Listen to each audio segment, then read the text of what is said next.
The following may include subject matters of war, violence, loss, and adult themes which may not be appropriate for all audiences.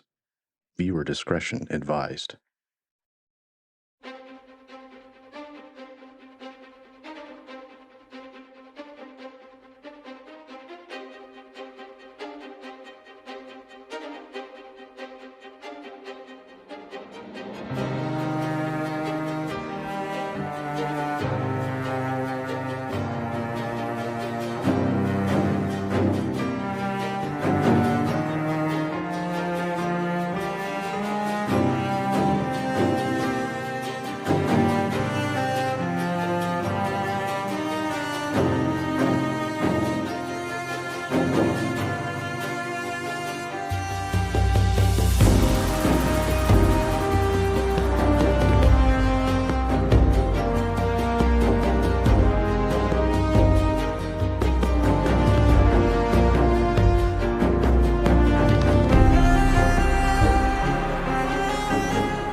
Faraway friends, it's Darkeport. Hello, hello, hello. And our 5,000. So there are a few things happening tonight, but before we get to that, shout out to our sister stream, Constructed Chaos. Help us, guys. Alex and Morgan. Save me, please. Well, you know, there's always an agitation going on from that direction for more levels, so. I like that idea. So we'll see. So we all level, right? Yes. Tonight we have. Tonight, on this campaign, of course, we have the inimitable scent of justice. Right, Place justice right in the center. It's gonna be too Let it warp out and kill them all. Since the Candle of Tales is canonical, you can just take it and I'll give you one free smash on. Yes. It's like the Chaos Dwarf of Magic a long time ago. You just flip it and whoever hits it. And see what happens. So that, of course, that's from Briarwick Candles, and we're very appreciative of that collaboration. Tobias, you have... we have a Patreon where we have in-depth, behind-the-scenes examinations of all of the chaos that you bear witness to. We have interviews, we have art, we have music, we have everything you could ever want and more. No at way. Patreon.com/Darkeport. And more? That's patreon.com/Darkeport. And more. Mean it. Yeesh. And more. Thank you, Toby. And more. All right. Look at all the allies we brought from Yeah, these are.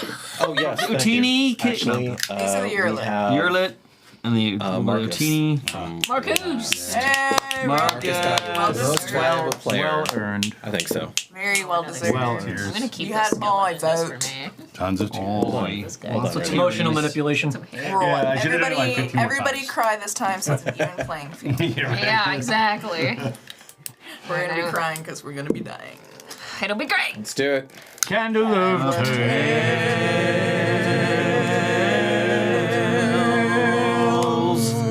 Nice. That was nice. Some dirge action in here. So, even though I said that battle was joined last session, we had two scenes that players specifically asked me to run through, which make complete sense because this is a slow rolling situation, so you would have time. Once the show really gets going, then obviously that's just going to be one long to blow. That quick. As evidenced here before us. Who wants to go first? Oh, are we going to do a journal? Rock, paper, scissors. Oh yes, I'm so sorry. Can't forget. I'm urinal. already just. He is chomping at the I am bit. ready to just get right in. Well, I don't want to short shrift anybody. All right, Randy. So today's journal has been brought to you by none other than your resident dragon tamer, dragon boy, little patrician over here. Petite Patricia. Did you know about this? I did. The petite. You seen this? You heard about this? Petite. Word on the street is. This fucking I'm guy not even here. prepared. Mon petite. Bon petit for Toby. Merci to be. Bone and starlight, silk and sorrow. I am so sorry, Drisley. I have denied you the chance to live again, free from the burdens of your sight.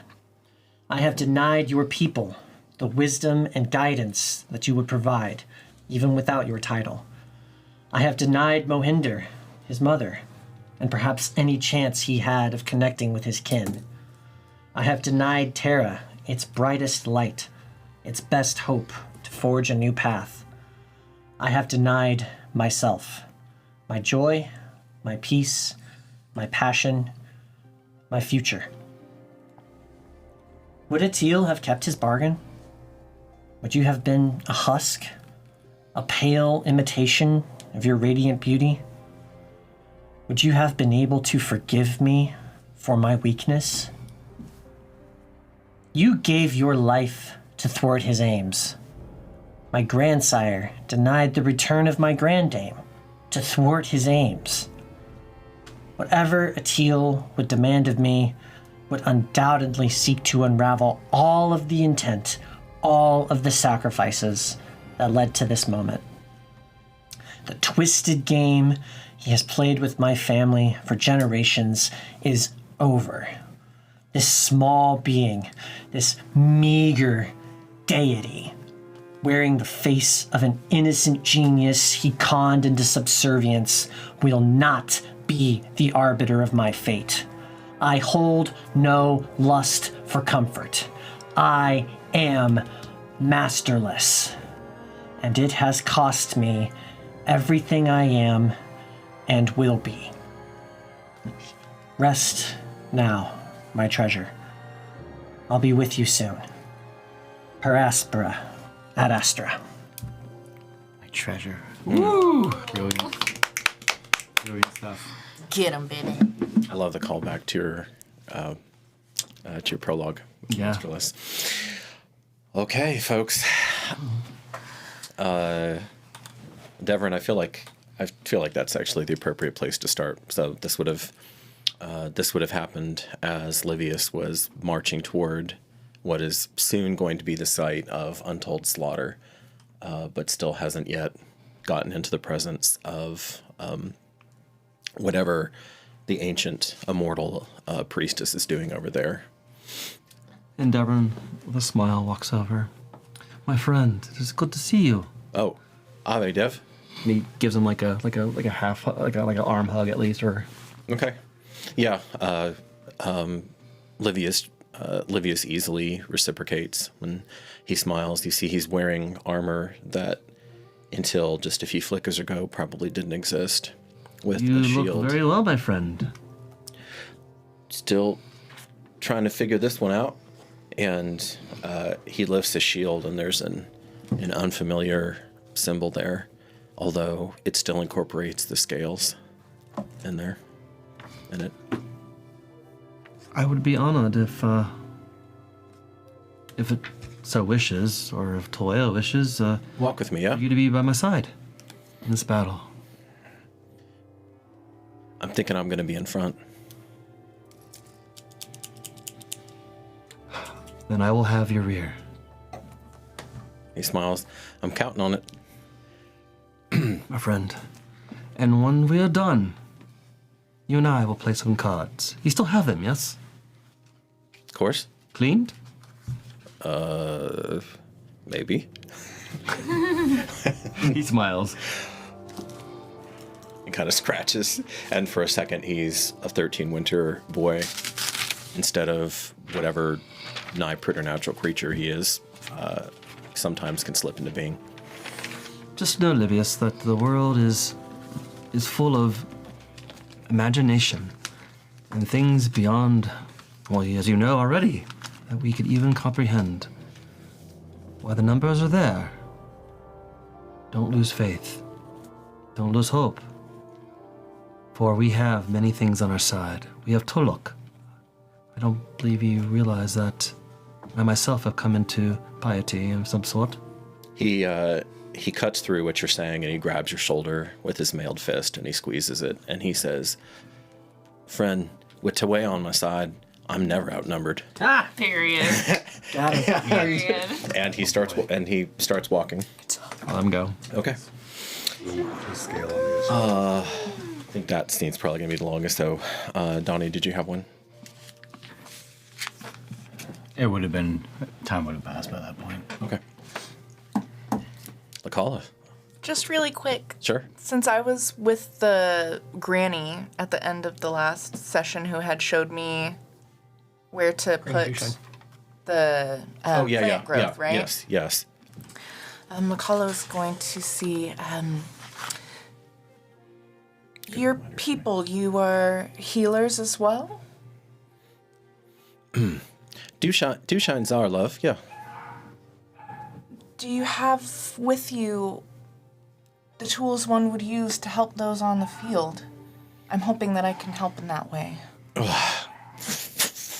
And she shakes a backpack that weighs almost as much as her, and then she turns around and she says, "Didn't ken exactly how it all shook out, but go look inside." Okay. She will Okay. rummage to bring together enough tools to give her a healing kit of some kind, hopefully. You certainly can. Sick. Is there enough in there like I can have more than one? Make a Tell me medicine. how many uses? Make a I have medicine in there? check. Make a medicine check, and let me see how efficient you can be. Medicine 'Cause check. it basically, like, there's a lot of stuff that's cobbled together over there. 23. 23. Yeah, actually, roll a die 4, and you'll have at least 2. So if you roll a 1, re-roll it. Die 4 are always cruel to me. No. That's a 3. 3. It's a 3. Okay, all right. So you cobble together. These are Nice. you wouldn't want to do like a long overland trip with them, you know, because it's kind of bundles of herbs that you've tied together. But you have a feeling you're not going very far Yeah, about right. while you need this. Okay.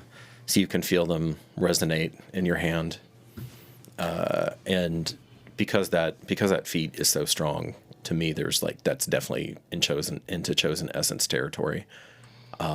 So there's like a part of you, a part of your vibration that's already starting to infuse and wake these herbs up and have them sing in your ear a little bit, just a little bit. Thank you so much. I hope this will make a difference. I got a feeling, love, it all does. I think you're right. She closes her eyes and you can feel the of 5,000 feet moving in I hope unison. I see you again after this. I feel we would have much to talk about. She looks up and she really looks at you for the first time, studies you for a moment. Kin to Silver Nil, huh? Something like that.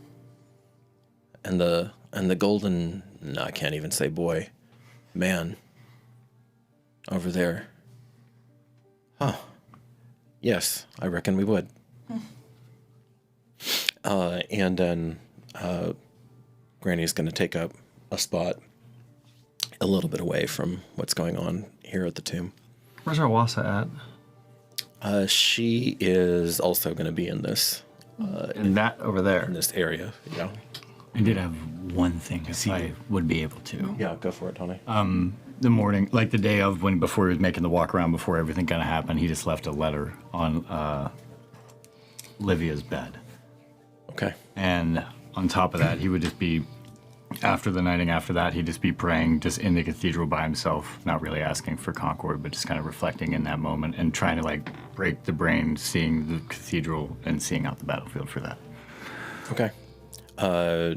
For our for faraway friends who have only a couple of people have joined us, do you want to explain that? Yeah. little bit? So ever since he became Bellator Sanctus, he's been able to go into a cathedral to basically have a conversation with the sentient prior Bellator Sancti, as well as Concord, the sentient sword that kind of grants him that power.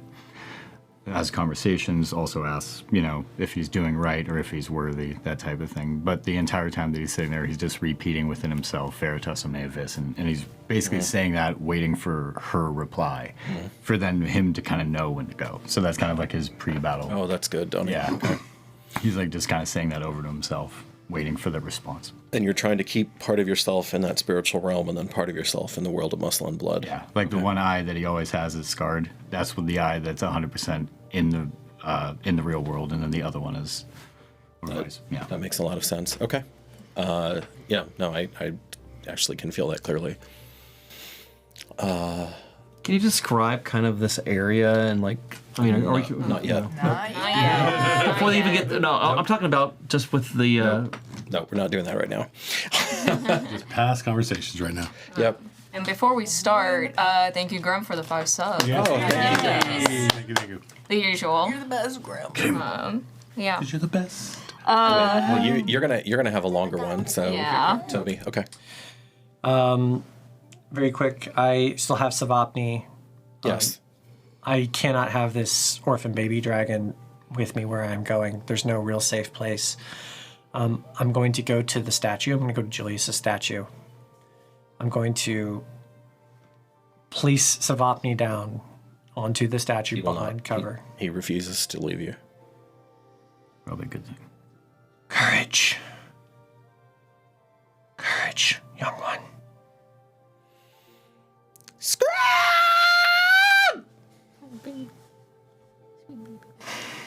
I'll see you in the stars. I'm going to turn to find the red dragon. Okay. And so Lakala, because you were the last person to interact with him, as he reassumed his native form, you heard and more felt in your teeth him send to you, "The name is Makas. Remember it well."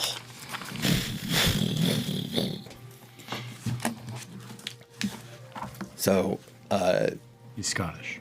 so he was turning, he did this almost graceful, like canted barrel roll in the air to turn around because he kicked off the ground and was coming this way, almost like a backstroke or something. And then, so I'm going to say that your moment with Savapni was just before then. And so you see him, and right now he's flying very low, like underneath the height of the wall, of the 10-foot wall low, practically skimming the ground, his tail dragging, digging ruts of dirt and clods, throwing clods of dirt up into the air as he's circling.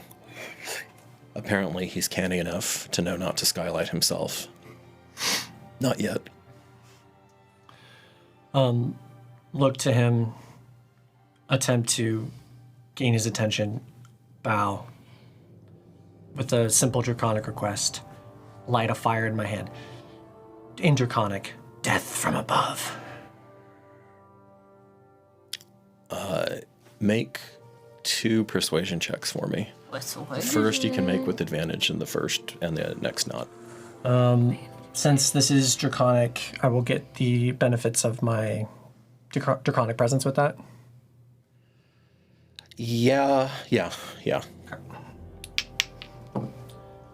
So that's a 21 for the first one. Okay. So he doesn't immediately try to kill you. That's always good. Oh, you know. Plus. That's step number 1. And for this one, So he sees the green, and the green in this world have exterminated basically all the other native lines. Nearly exterminated them. I'm going to add a morale point to this. Okay. Oh, That's a 4. nice. I'm adding 19. Nice. Good, pretty good.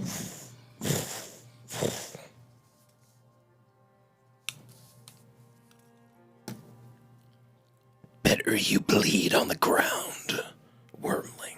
Yeah. And he turns his tail on you. Bro hates you. Just keep circling. Embarrassing. There's a lot. Hates him. The very last thing, I'm looking for Zuma, who is the member of my crew who remained in Juramentum. You're a member of my crew. You're right. I have to admit I had lost track of that character because that crew in my mind was gone. But He was the one that chose to remain. yeah. All the NPCs.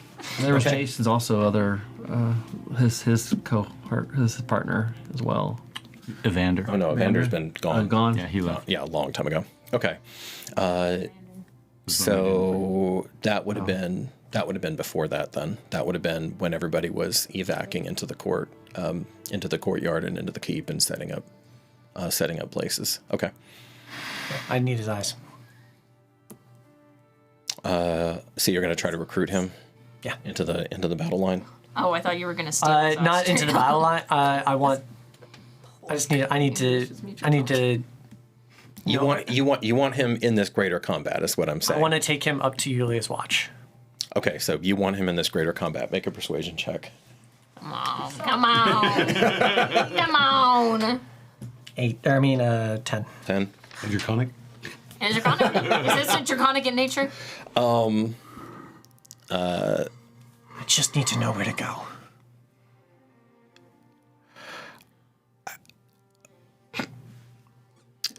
Not chosen. So Stay behind me. I think I'm good here. Good luck with that. Coward! And breathing. And he scurries away. That's all I got. So. All right, you have Mitra, you and the last and most powerful of the chosen death tamers Oh my God. are surveying the scene. It's just the two of you now. Fun stuff. She has donned her custom-made by her own hand, smithed to near perfection, her triangular armor that locks into place. So pretty. And you had forgotten how easily she's mistaken for a man between her height, her build, and just the way she carries herself when she's has donned this armor. And I've never been more in love with her. I will approach her. I don't think she has her helm on yet. Not yet. She'll approach and kind of like hold onto her shoulders and go, "New name? Right now?" Do you have any suggestions? I was thinking just the garden butts. Title I will take, yes. And she'll unwrap her hand and take those bits and start reciting names and start writing sigils on her face as kind of like a ceremony for that new name. And as she's doing it, she'll go, "You know, Ashti, there's something I've been meaning to say." She closes her eyes and she soaks in your touch, your sustained attention, your presence. A lot passes before you even draw on breath to speak. And as you begin to address her eyes, slowly she pulls herself from that place, comes back to you. I'm gonna cry already. She'll, as she's doing it, go, "I know I haven't said it as much as I should have, but I do love you, Ashti. I love your beautiful raven hair. I love your eyes. I love the way that you're so impulsive with everything, but so sure of yourself. Everything you do, even your craftsmanship, it's so creative and intelligent and passionate, and you can make any metal shine, no matter how stubborn, no matter how terrible and broken it might be. But you always find a way to make it special." Mitra, And I know I was never really there for you, and I always had my nose in the book, but I wasn't reading between the lines of what we were. And I regret it. Every day I want to see you. I want to see you smile. I want to see you every day. And I will tell you how much I love you every day if we survive this. I don't think I could live without you. Even in the stars, I will always wait. Habibe, you are not meant for the stars. You are meant for the earth. You are the bravest person I have ever known. And if anyone living can get us through this crisis, can thread this needle, and find some way that we survive at the end, it's you. I'm looking at her right now. We'll do this together, okay? She grabs your face. You must live. Okay. Promise me you will live. And she steals herself, tear still coming out of her eye, one good eye, existent eye, and just, I don't know what I would do without you. I know I could maybe live without Risley, but I can't. You may have to find out. But we're not there yet. Okay. And then she'll continue the recital, still crying, but still trying to, like, steel herself up and just trying to get into beloved mode. And she'll, as she does this last bit of her own blood on the side of her cheek, it kind of just goes into just a very tender stroke and just holding her head and just puts her forehead against hers and ends the ceremony of just, may the stars be our witness to this new name of Justakar Ashtiani. And as she opens her eye, and she'll look directly into her eyes, and more tears just start falling, but just she can't help it at this point. You feel a gentle hand on the small of your back. And as Ashti is so adept at communicating physically, you can feel her say, "Not yet." 3 more breaths. The 3 of you breathe together. You can feel that connection, that understanding, that deep respect for one another. And then she presses her forehead to yours, again, closes her eyes. And her last tender act with you is a kiss, not fiery, not passionate the way that she normally is, but tender and lingering and precious. Oh, man. And when she steps away from you, it's barely. And she looks out. I'm going to strike fear into these bastards' hearts. They're going to know that we existed and that we were here. And you must live. And you see some of her, perhaps unique in the world to your knowledge, her combination of will working and martial application as some of her energies goes through cold steel, which should be impossible. I think if I survive this, Habibe, I think I finally know what I want to be referred to as. Would you like to know? Please.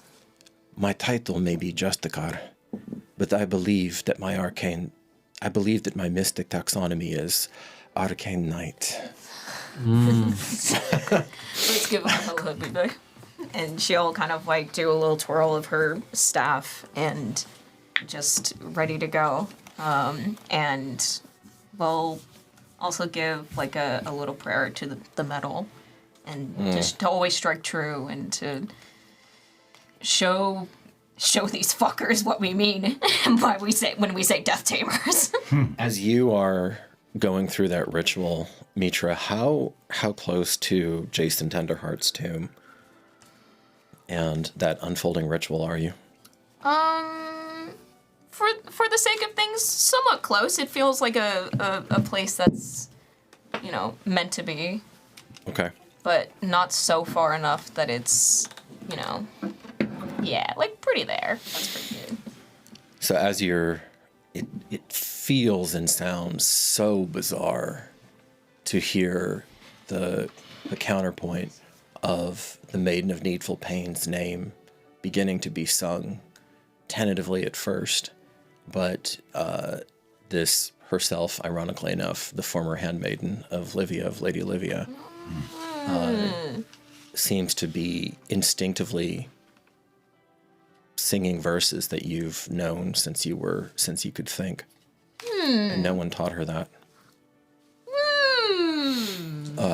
You see her little form swaying there. You see the child of the Crimson, Devani, with his unearthly beauty, still reluctant, still unwilling to let rip the voice that was going to be an instrument of complete domination and control when used by a teal.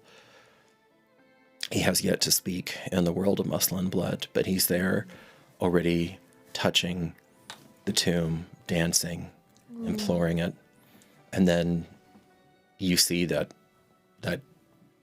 Altre immortal sitting there in her antiquated armor in a sigil that no longer exists. That's Tawea adjacent. And you begin to see now, you're the first person, you begin to see more than suggestions, more than little flickers of the gold, but something slowly, not flowing, seeping out of her, like some ancient oak. Cool. Thick enough that it's almost resplendent golden sap, not energy, not the gold that you've seen Marcus using before. A little sheen of sweat appears over her forehead, and she begins to circle her wrists in rhythm to the dancing. Make either religion or investigation check, if you would. What's my highest one? I think it's religion. Go for it. I'll use this one. Jeez. Ooh, baby. So that's 23 total. Okay, you have a pretty good idea of what's happening then. You've been trained to ritual and patterns literally your entire life. Yeah. Even before you were a warrior, you understood these things. And as you're watching this truly unprecedented ritual, there are at least 3 gods, and probably more like 5 or 6, that are in conversation with each other around this tomb right now. 6 is insane. And what they're so chatty about, even with the 23, you're not that sure. That lies beyond the mortal ken at this moment. However, you're watching the immortal, and you catch the moment where she stops leading, and Devani takes that over and begins to guide the other 2. And then a little bit longer, it's a subtle shift, not a certain, not a sure, but at Sadi, just now come into being a true cleric of Loyatar. I knew it! I knew it! She begins to lead, and the cadence is very different, and she has them slap the tomb and dig their fingers into it and be present and rooted and bodily apply themselves to the spirit, and then it flows back to the immortal again. That's so sick. And more of this golden sap has come out of her. Her hair is beginning with its crown of gray is beginning to shimmer a subtle gold to it now. And essentially you're seeing each of the 3 of them in turn leading whatever this is that's happening over there. Okay. I don't want to interrupt anything. Okay. But I will point out to Ashti of like, hey, kind of like a silent signal of like, we need to protect this section. Whatever it is, we need to lock in and make sure nothing happens to these three. Because there's something going on that is beyond our control, and it could be for our benefit. She nods to you. Make one more either religion or arcana check for me. Or arcana. Oh, it's both of them. And choose. Which one do you want? Slightly different info. Yeah, I want to go more for like the arcana side. Okay. Because I think like the beginning of like, okay, here's like the religious aspect, here's the mythos, here's everything else, but what's really happening here? Okay. Absolutely. That's out of the tray. Oh, another 17. Wow. So 23. Awesome. Okay. That's Mwah, mwah, mwah. Okay. okay. Well, you may have had your face in a scroll, but in this particular moment, you remember you have to go way back in this because true clerics have been absent from the world of muscle and blood for so long. Yeah. But as you're going back and going back and going back, you put a name to the pressure, to this pressure that you're feeling coming out and stopping. You feel like you could get closer to it. And the term neutral guard flicks into your brain. You think about right now there is this tiny but very potent eye in this storm where you think it might be physically impossible for anyone to enter into it, or at least very difficult. Okay. Copy that. So it will, like, in plain speak, it will just be protected no matter what we do. Like, it's just going to be really hard for someone to penetrate that kind of... There may be a limit. There may be an upper limit to it. Okay. Because this is a world of muscle and blood. Great. But you feel like there is something substantial, a substantial defense going there. Okay. And you remember the canny, I'm going to actually use the term witch here because it suits her. The canny witch, Arwasa, essentially hijacking this sacred rite Okay. as a point of defense. Okay. Which the priestess there didn't seem to take too kindly to, but she's not going to interrupt what she's doing. Copy that. Okay. And I'll relay all that information to Ashti. I'll be like, actually, I think they'll be okay, but still keep an eye on it. I think our priority will be Titus, just to make sure he doesn't fall. Because if he falls, all hope is lost. I'm going to find him. Whether or not he wants it, he's going to have a battle buddy. I'm sure he will appreciate your Battle help and best. your expertise. Stay here. For now, anyway. Engage when you think the moment is right. I'm just... With this many of them, the fear was always that the sun would be blotted out with arrows and javelins. That enough bodies would overcome any subterfuge or will. Just like your average summer. Well, it is summer now, so... Good day. All right. Titus, before we jump to him, does anybody else have anything that they're doing? I want to do a small prayer. I want to do a brief prayer to Luck and Okay. ask him to protect me and mine from our enemy. And may we protect what is right and just. Devrin, how close are you getting to the tomb? Pretty close, because actually I probably would have gotten some water out of the... Okay. And then came over the tomb and probably did the prayer right about there. Okay. So about here, you feel a hard pressure in the air. And every step, even the idea of walking toward the tomb, gets progressively harder and harder and harder. I want to stay on the outer rim. I don't want to get stuck in that. Okay.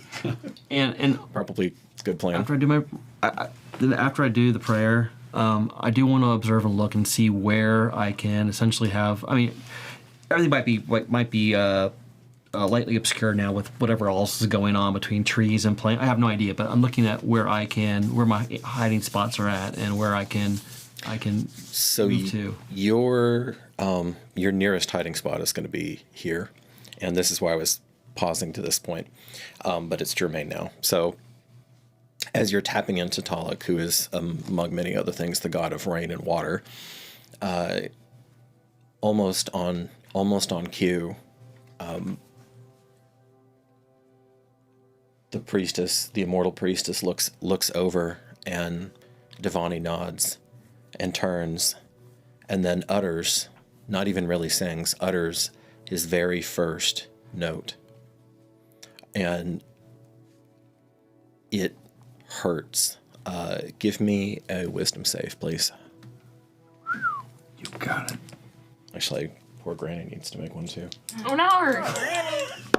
Granny, no. She has a very high wisdom, but that's going to be a. He's not trying to hurt you, so a 9. A 9. Yeah. Okay.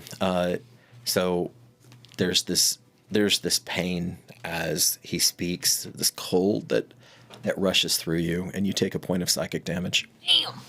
Damn. And he gestures, but having felt it now, it was a note.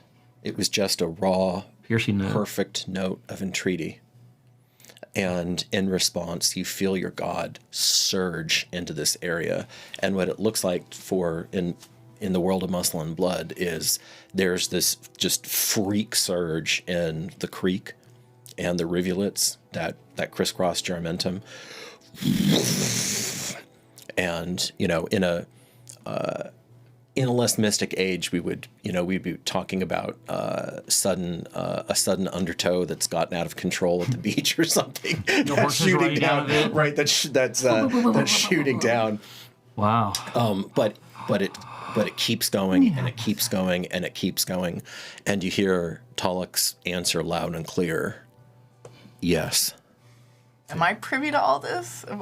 Well, I'm just probably yes. Probably yes. No, wait a minute, it's my god too. Hold up. And so, where's it going? actually, I'm going to hold off on that for just a second, describing the effects of the plant growth. But plant growth. All about it. As Talik allows his grace to come through, and the creek bed is just swelling and swelling and swelling, and back behind you, if you don't live in Texas, this might sound a little bit weird, but you can literally step about 10 yards and be getting rained on and poured on, and then another 10 yards after that, and it's a clear day. It's really weird how that works. Further than 10 yards, but behind you, off in the distance, you hear this just sudden, again, freak downpour. Wow. But it's concentrated in one spot. And basically, by the time any of this is happening, Juramentum has a little lake. Wow. And because it's rising. Because this was going to be the weaker spot to get through, even with the illusions, even with the reinforcements that the Kithki, because none of them have freaking plant growth. Sorry, guys. So now, by the time this battle, the poor chickens have climbed up onto the. I have to put the chickens in. Yes, always. They're important. and these are they'd be much more tree-like, but these are essentially the former. I love it, Caitlin. Yes. I can't help myself.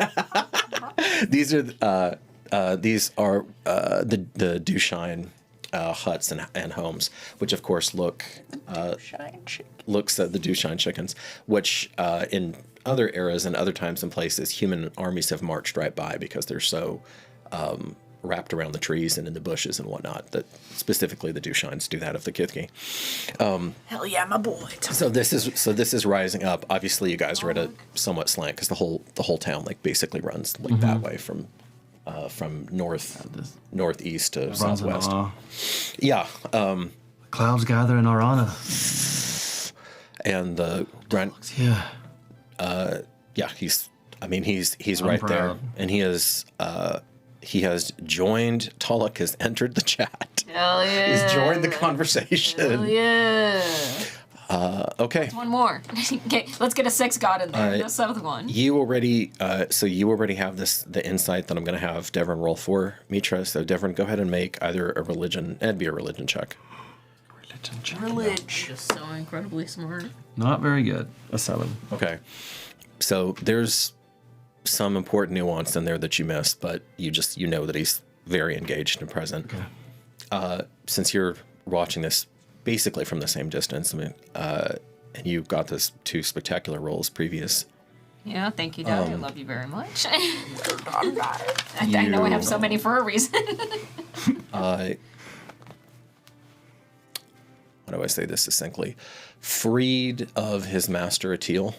Oh. The Crimson Child, because this is the first Crimson Child who was born, who was released out into the world with true free will. His voice is so perfected and refined and powerful that he can actually speak to the gods directly. Wow. And that's what he just did when he asked. Okay. Shit, son. Great. Pretty damn good. I mean, I'm glad he's with us, personally. Okay, Lakala. Hi. So there's a little bit of sound going on. Yeah. A little bit of motion. Let's I like those. Smidge. And when Devani sings the single note, it's a beauty so profound that it's almost painful. And it's merciful that it's quick. It's just a moment. Where are you as this is taking place and happening? She had just, like, moments before this thrown all of that up, so she's still probably right behind it. Okay.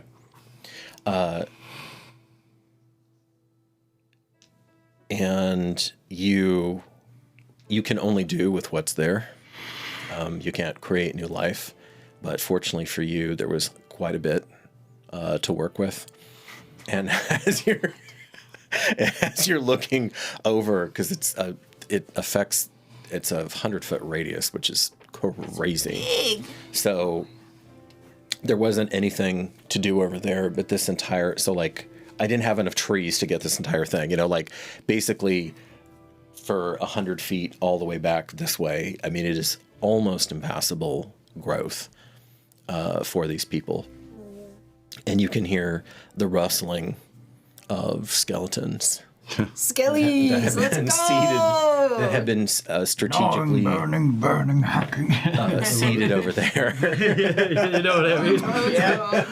Ooh, a wizard should know better. Yeah. And that is, I mean, there are other skeletons that are seated amongst the illusions and the Mirage Arcane that's out here, but special attention has been placed over there because, again, the fear. You're trying to make it as difficult as possible for them to just do an end run around you.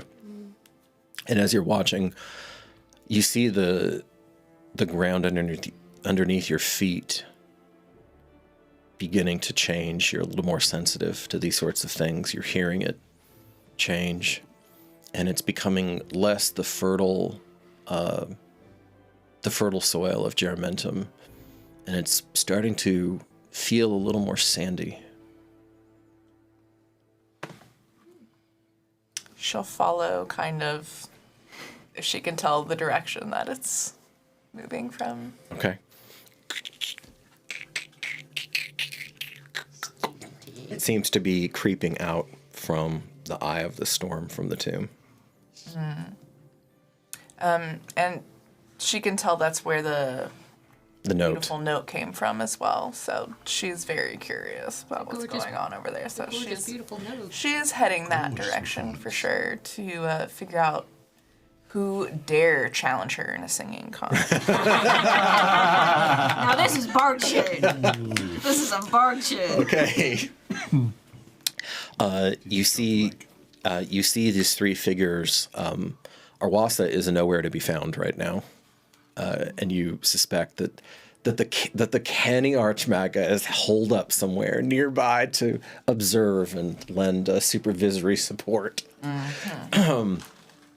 Although the larger field of mana that she brought in from last session, going.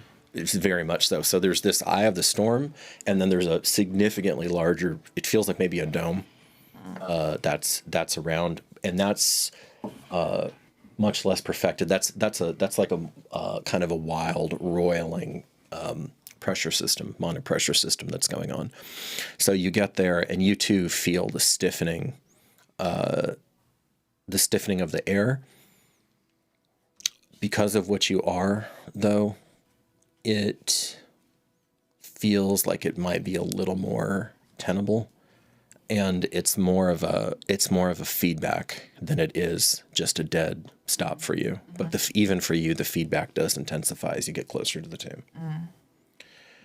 And then you see the rest of your companions who have kind of instinctively clustered around here, about to get to Titus and Marcus. But is there any place that you want to situate yourself? Yeah, she'll probably be maybe a little bit closer to the trees than where you currently have her. Okay. So this was kind of you exploring her having witnessed the water and presence of Taluk and all of that. She kneels for a moment and is kind of very softly playing a little beat in her drum, and with your empowered drum, with your red empowered drum. Yes. Red Sawita of a drum. Yes. And she has Zanea and her bodyguard kind of join her right in that spot as they just take a moment to bear witness to Taluk just. Zanea just looks at it, and you see the color drain from her face, and she's completely stupefied by this. Obviously, this is, a striking thing to have happen for a priestess as sophisticated as she is and steeped in the cultural symbols of this. This is maybe life-changing. This is more important or impressive than anything else that she's seen to this point because of who and what she is. I put my hand on her arm and say, and just think, your people will arrive and bear witness that Taluk's age is arriving. Your Grace, these cultures, these people, these bloodlines, they must be joined. They will. I understand that now. I have a confession to make. I speak from my secret heart. I thought the priestess superior a blasphemer and a fool for reaching outside of us. But she was right. She was correct. She was guided by the Dread Mother. It's all true. Her construct was born just on the other side of that wall. It's so beautiful I can hardly bear it. I do bear it. Sit with me a moment and just bear it. The child, she looks at Sadi, at the former handmaiden. She was talking about pain that must be borne. And I understood her. She is not Yurlit, and it was not Valkyrie she was speaking. And yet I understood her. If that is not Taluk's grace of knowledge running through me, running through this, then I don't know what is. The power and grace of many gods converge here in Juramentum, and that will be what saves us today.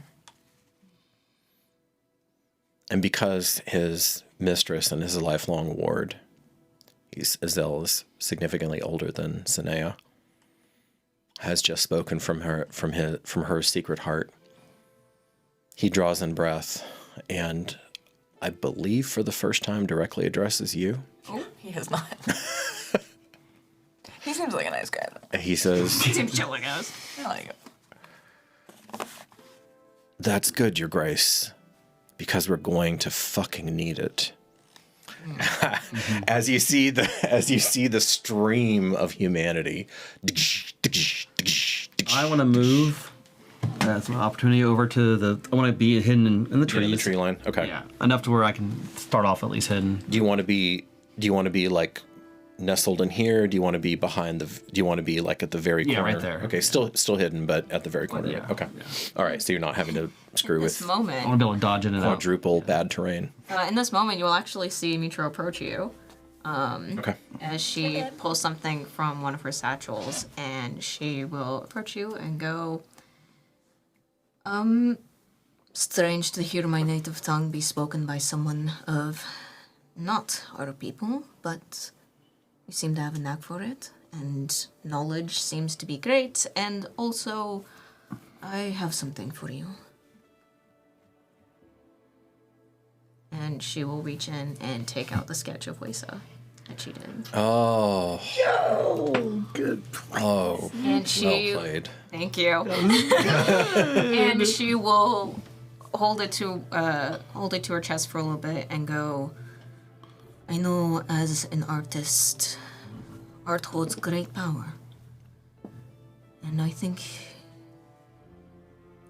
she told me to give it to someone who would need it the most, and I think you as a construct will understand its power. And she will unfold it delicately, gracefully, and hand it over to her, with, Wesa essentially looking at her. And I know that she sacrificed everything so you could be born. And I know it's not my place and my beliefs to say this is the work of whatever god is up here, but I personally am grateful you are here. Despite the sacrifice of a budding friendship that we had. this means a great deal to me, beloved. And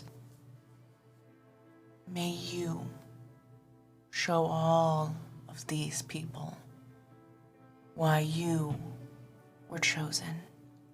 And with those words, she will return the favor by inspiring you. Yes! Inspiration! That was great. And she'll, do a little respectful nod and just go, still not used to that title. But I am glad that your gift is appreciated. I hope I captured her essence as well as I could. I feel her in this. Talik is god of the arts, and I'm not sure you even know what this means to me. Thank you. Of course. Truly. Carry it well. Because I don't think I'll be able to make another. And she'll walk back to her position and still relatively be near Ashtiani, because I think at this point she's like, she may be protecting Titus, but I'm protecting her. That was great. well timed and such a good callback. Why don't you, from the GM side, give yourself inspiration? I was going to advocate. I was ready for that. That was a perfect callback. So Thank you! It was a spark. I was like, as soon as I realized, I'm like, oh yes, I have this. Wait. yeah, Wait, I have it. Good thing I didn't let you give it to me. that was perfect. True. Well, that's true. Yeah. That's Bardic true. inspiration of 1d8. And what is And 1d8. Oh, I get 2 d8s if I use both of them. GM inspiration is having advantage on something. Ooh, never mind. So you could use. I mean, if there was a roll you really wanted, you could use both. Both inspos on one roll. You could. Chuck them around on there. Oh my god. Just put another one Wow. on Okay, get You really might start getting crazy. some Randy That's a rolls. 40. You guys get 30 Yeah, out. Hey. I'd Struck a chaos like at this point. I think that flies. It could Does happen, a 42 hit? Yeah, It could happen. It could getting happen. him right in the eyeball. Hey, I need it with some of the dice that I got. Right to the pupil. Marcus or Titus? Who are we looking at next? Titus. Titus. Okay. Tidy wait. Titus, you had sought out Spess. He had knelt. You had gotten on him. At this point, too, when we were kind of like, after that, I would have gotten off while I'm doing that pray, kind of doing the eye thing, and then like one hand on that, one hand, and then a shield in front, and then something right behind the shield, too, and just kind of like looking over the field and just doing a complete survey while being in that one place and the other, except as opposed to being in the cathedral and looking at that, he's looking at what it used to be, not what he's seeing right now with his own eye. And then he's also looking at what it could be. So he's just, his imagination is taking over that form while he's still within the cathedral, kind of like in his memory. And then also his imagination. And that's kind of like his way of prayer. Does that make sense? You have a moment where the veil parts. You see what Katrin, a version of what Katrin was allowed to see. Exactly what I was thinking. And instead of sitting at this swollen creek, which is now a little mini lake right now, and instead of seeing actually more than half of the city, about 2/3 of the city evacuated, so people aren't killed by the invaders, what you instead see and what you're sitting on is some sort of, you don't even have a word for it, a school, a temple, a place of learning, but it's going to be but one of the threads, one of the possibilities that comes out from today, live or die, is a place of tremendous learning. And as you look back, you see that there is a sunlit well that's here that goes all the way up, Donnie, for maybe 50 or 60 feet, which is very tall in this world. Totally.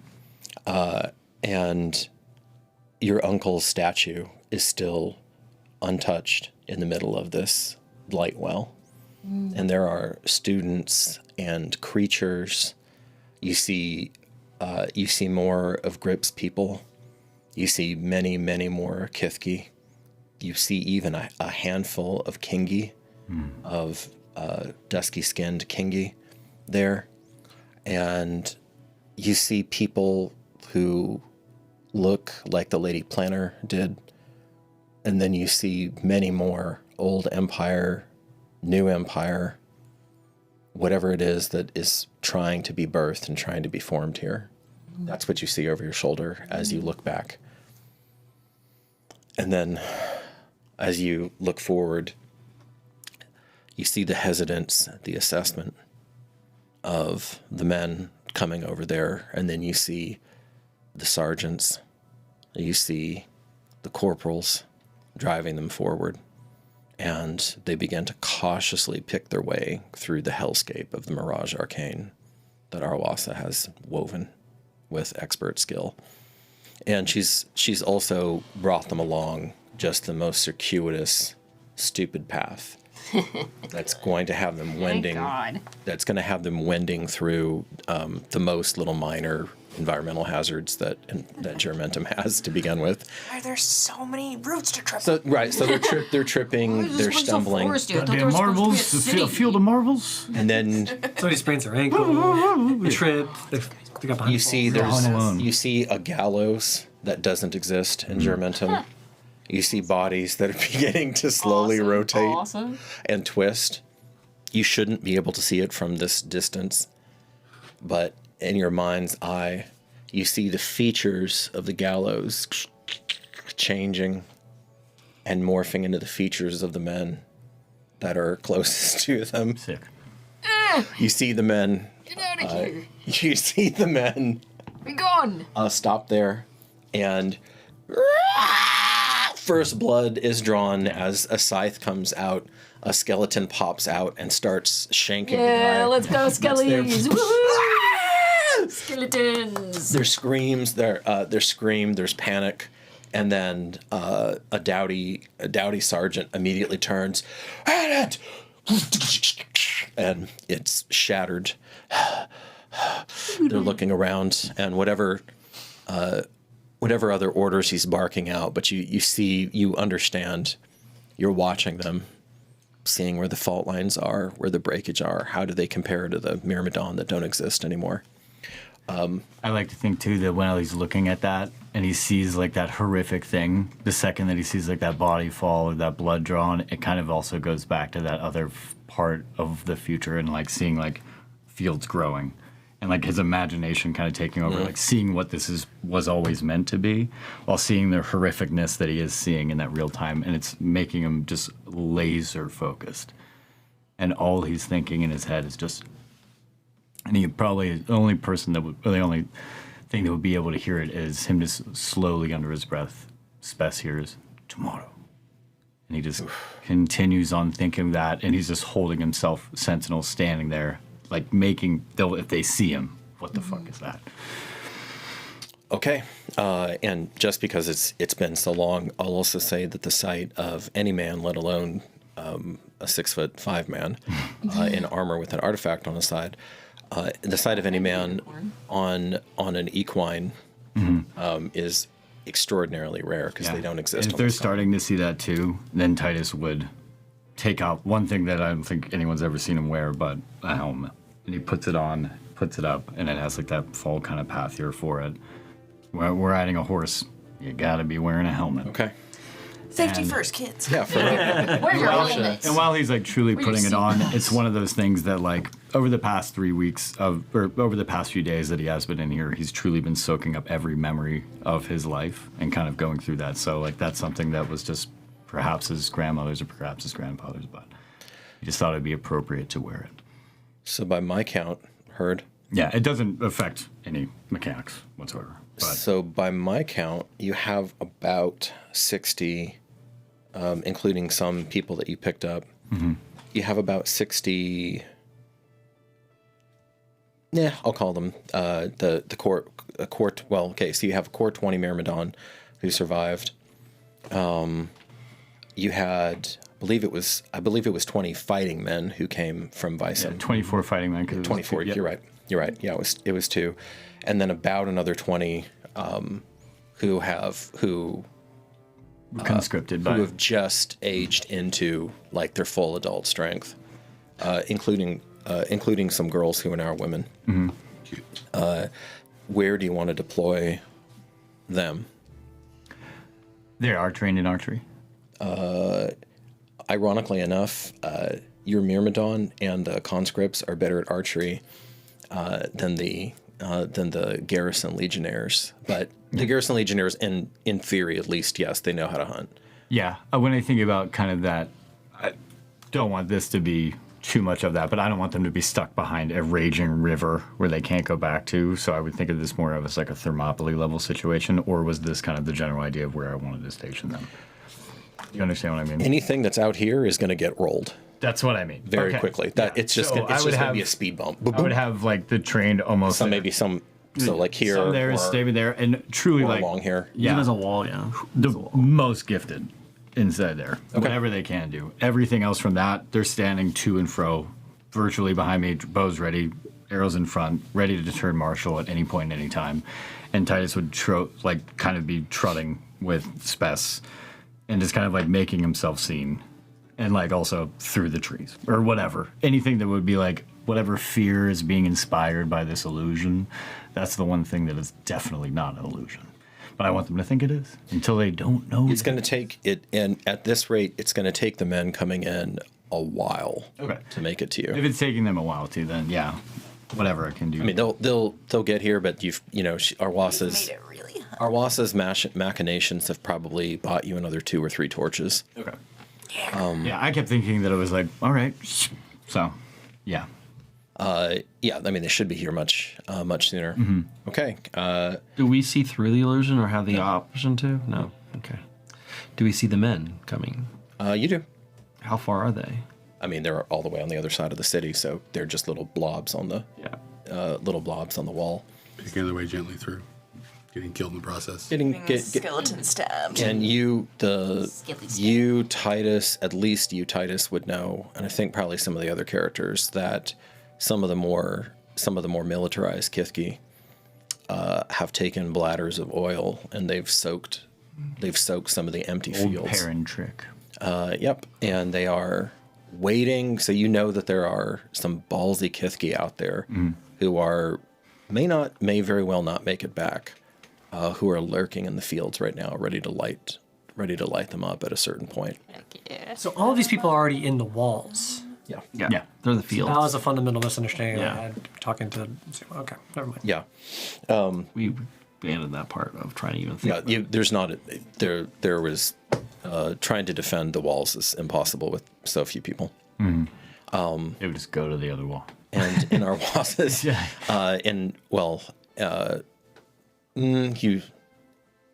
maybe your scouts would know this by now.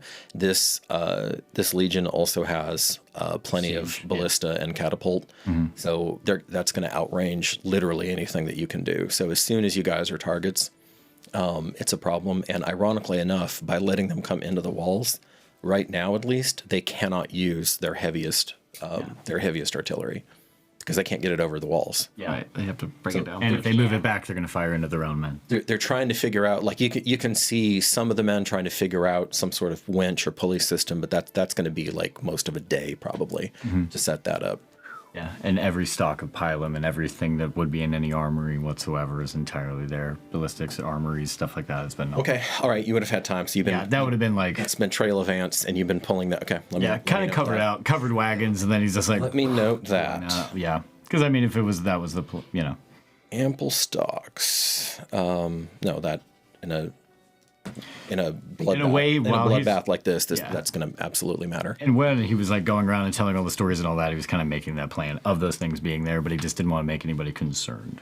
So they would. Right. So, Marcus, you parted with your beloved wife. Give her a kiss, just a long one. Of course. Just really enjoy it. Just really take that moment to be with her in that moment. And she does with you as well. And then she tells you how she loved looking in the clouds. Yeah, right. It's the two of you. You did that. She smiles, and I think we will, Obes. I think we will. Make another baby. It'll be great. Oh. In all the hubbub, I forgot to tell. Oh. She laughs a little. Great. Get yourself to the key. We can afford it. I got diamonds. It's well in hand, Obes. Well in hand. And for just the last sight that you see of her is her skipping. How old was Marcus? And how old were they? 13 together. 13. 13. That's what I had in my head. So for just a moment, you, as she's skipping away, you remember this incredibly empathic, in-tuned, kind, solid person that you fell in love with, and you can see the lightness though of her youth as she skips away, and then it's gone. But that is like one of the last visuals you have of her watching her leave back to the keep. Nice. All of that in my thought. Just because it's been so long since I brought it up or since I mentioned it, Yes. we did put a bunch of healing kits around the city too for people. You did, yes. So, like Those had to be those had to be redistributed because the plan changed a little bit, but you had enough lead time that you did. So no, there's a whole healer's core that I was going to get to. So the venerable Cornelia, who is. oh yeah, that talk. Who Tatiana played in the when we were doing the prologue. I love her. For this, so she is venerable indeed now, but she is still field worthy, at least in a hospital. And as the Kithki do, maybe 100 feet back from here, they've set up a field hospital. And so, if you can hold the bridge, if you can hold the line at all, that's going to make a huge difference because they have the Leptis Regium folk have nothing even remotely on that level in terms of getting people back into the fight. And even though that should be her place, you see Granny Dewshine lingering at the tomb still, waiting. There's still time, but she seems very reluctant to leave just yet. Am I close enough to the tomb where I can actually see and feel the barrier? As you get closer to it, Randy, the presence of Tawaya is unmistakable. Right. And yet, you also feel all of these other deities, all of these other powers, not just in conversation, but now as embodied in Atsadi, in the child of the Crimson Divani, and perhaps others, you can feel them interacting with one another, passing something back and forth to each other, perhaps even debating. Right. If I'm looking, I haven't forgotten about Cornelius, but if I'm looking at Arwasa. I'm sorry, Arwasa. Although in a moment like this, Ayahuasca might actually make it. Yeah. The gold sap that's coming out of her, does it feel like she is acting as a conduit, a direct conduit for Tuea to embody her? Almost like the way that she's an avatar of Tulok. In this moment, is she doing the same thing? Make a religion check. Get that religion going. Religion checks are the new animal handling. Hey, animal handling. We had animal handling last session. It's religion this session. Yeah, it's like a 7. Yeah. You're unsure. Pretty unsure. Gotcha. Definitely religion. Even with a 7, I mean, what's unmistakable, though, is, I mean, I'm telling you this because you know how your abilities manifest intimately. You know how the gold flows through you. You know precisely what it feels like. She's doing something that is related and yet also fundamentally different. Ladies, I have to go take a talk with someone. Would you like to get reacquainted with your fellow? As I motion over towards the mace, if you can even do that. Take a moment to talk. Might be a long time before you do again. It's sweet, but we don't want to distract her. Maybe just a quick nod and a wink. Your thing. As you get closer, you feel the pressure, and then you feel something, not Tuea, examine you. Oh. And Does then it feel malicious? It feels skeptical of you. Oh. No, okay. Skeptical of you. And then Me, yes. you are weighed and you are found sufficient. Hey. All right. Thank you. And I'm not gonna interrupt in any way. I'm not gonna say anything to any of them. I'm not gonna utter sound or voice. I'm just gonna let the ring do what it needs to do if it can. How does because I know how they would normally communicate. Make another religion check and see how good of a facilitator you are. Normally this couldn't happen. We're gonna get the bad rules out. That one. Get the bad rules out before the shit hits the fan. No, Right. You hear a it's all right. We'll pass. Well, I tried. I'm sorry. Nothing to be sorry about. We're just gonna rest a little bit. And I'll withdraw them in Okay. as much as I can to protect them from whatever this is. They know they're going to be needed soon. Right. And then I'm gonna head over to Cornelia. Okay. So she is at the tent as the second most senior healer in the city. She's waiting for Granny Dushine to come back. The ring, as they retreat and as you dial into it, you feel some other thing about the ring slide into place. And even though you're struggling at the moment, you can tell that the ring is going to help you. Was woken up by being in proximity to the tomb and this massive amount of divine energy. And you feel like it's going to help you channel the gold. Oh, sweet. Oh shit! Okay. Channel divinity. Considering So you go to the field hospital. You see the invaders wending their way through. There's another skeletal incident. Skillies. God damn it! Tighten the ranks! Tighten the ranks! Mind your fucking dispersion! Go, my skeletons. Go. Play your xylophone songs. Rattle them, boys.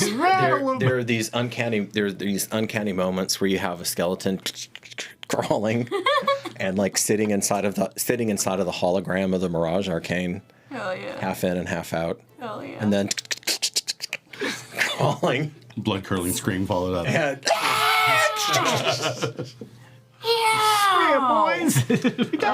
And on the backdrop of that, Cornelia. oh my.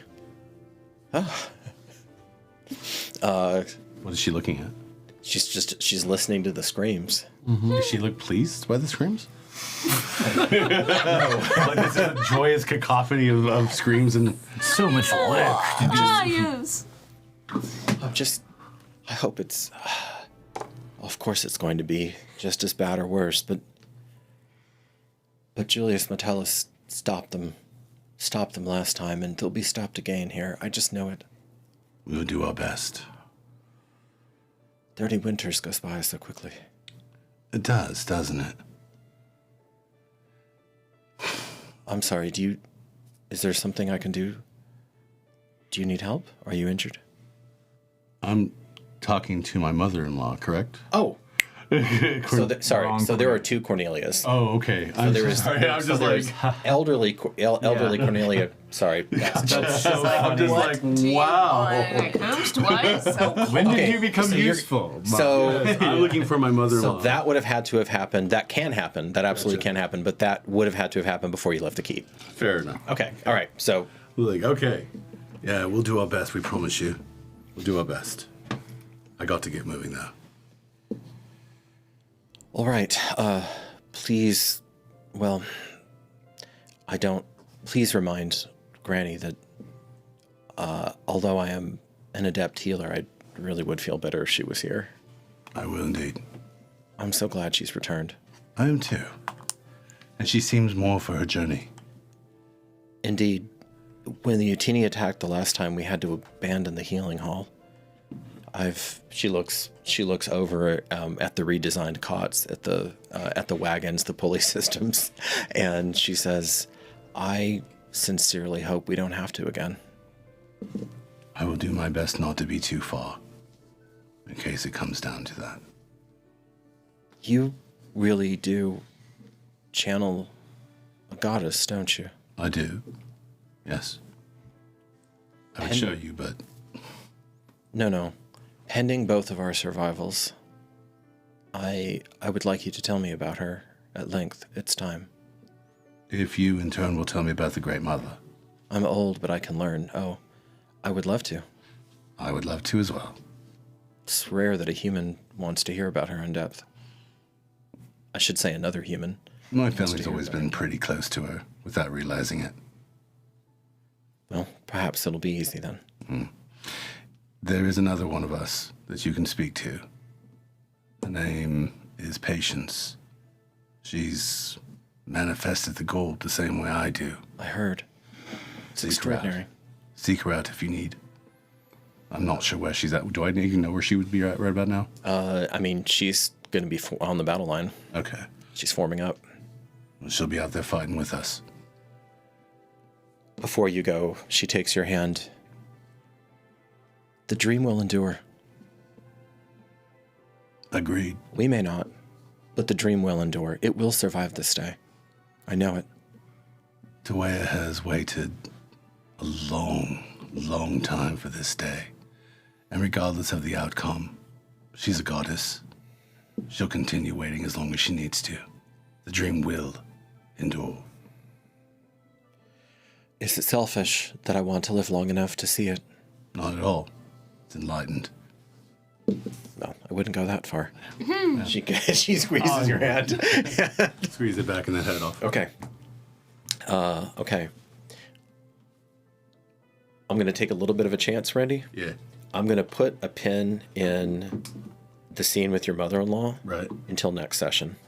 Okay. And it's going to be a flashback. Okay. Heck yeah. But for sure, let's do that. Yeah, gotcha. That's been a long time coming. Yeah. Well, the good thing about a flashback is that even if he doesn't survive, If you're dead, It we're still happens. we still flash back. It's Still gonna be here. well. Sorry, brother. Best seat in the house. Okay. Where does so you go out, Marcus? You see the Lord and Protector of the city, Titus, atop Spes. I'd also be like next to Julius's statue, keeping my distance from whatever that pressure would be. Okay. Yeah, and then also before he mounted on Spess, he would have taken on that and then saluted and then hopped up Okay. to his uncle. Yes, who originally held the line. And he's just kind of standing there vigil, like, well, mountedly vigil. I guess, Titus, it's your turn to make a religion check. Yeah, religion check. For you. I did not enter this session with the idea of everybody makes a religion check, but you know. When This is a religious moment. When I'm looking over there, is there any way that I would definitely be holding on to Spess, or not holding on to Spess, and also because Reigns and Concord, and just kind of like, do they make sense of it as well? He's only trying to just understand just the general idea of like, A, is this dangerous, B, is this, but then he also knows that clearly it's of an importance to him. So you're holding on to Spess's mane, because he does not accept Reigns. You know what I mean. Yeah. I wasn't going to say, but, you know, I was like... Hair reins. Yeah. Hair Reigns, Yeah. all right. Because, I mean, also, I know how sore I get after 5 days of ride back. You know what I mean? So I know he doesn't wear a saddle. Yeah. Give me that roll, and we'll see. Oh my god, I need a side That is religion. Yeah. 16 plus 2, 18. Okay. All right. Not bad. No, that's pretty good. Yeah, because I think about like just And being in the frame of mind that he has been in. The only word he said is tomorrow, all day today. and you're feeling you're He's kind of laser. You've almost put yourself into an altered state of consciousness, honestly, at this point. But instead of being spaced out, like you said, it's being there. Tasked. Ooh. And then also while he's looking at that, he's also looking over at the Crimson Child, and he's like, "My heart, his voice." And he's thinking that in his head. So there are many thoughts. Yeah, this is how I'll do it. This is what I'll say. There are many thoughts that could come into your head right now. And perhaps on another day, in a different frame of mind, you would entertain them, even analyze them. Today is not that day. Totally. Instead, what you feel is another channel opening up in you as you, in your own way, unique to the Bellator Sancti, of which there have only been 3 in the entire history of Terra. It's always the best. Well, 4 now. That's true. Yeah. 4. And maybe Maybe 5? and maybe Oh, yeah. Emilius, so they're growing. But you were the 3rd. I think about them as an artifact, but yes. Actually, Yes. like 10. No, for sure. Natural born. You a good call, Toby. You can feel that grace beginning to enfold you very differently from Marcus. And one of the facets of it is going to do with wielding Concord. You haven't put that to the test yet, but you can feel almost like an extra layer of explosive power in there at the right moment. And then you just know that if you absolutely had to connect with something, if it was a desperate moment, if it was a key moment, that you could now hold enough of her around you and inside of you to essentially guarantee that you would connect. You can't really explain it much better than that right now. Yeah, because I was thinking about it from him. Everything analytical and him trying to make sense of all of that is locked in entirely, and now the only thing that's allowing him to understand anything is his emotions. So he's only ever able to feel. So as long as he has that reassurance, he doesn't need to know what would happen or could. He's only focusing on the fact that whatever it needs to be, he feels as though that it's going to happen when it needs to. Does that make sense? Absolutely. Okay.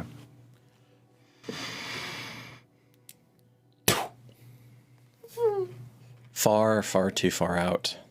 The very best bowmen that they have, at least in that cadre. But now they're starting to range you.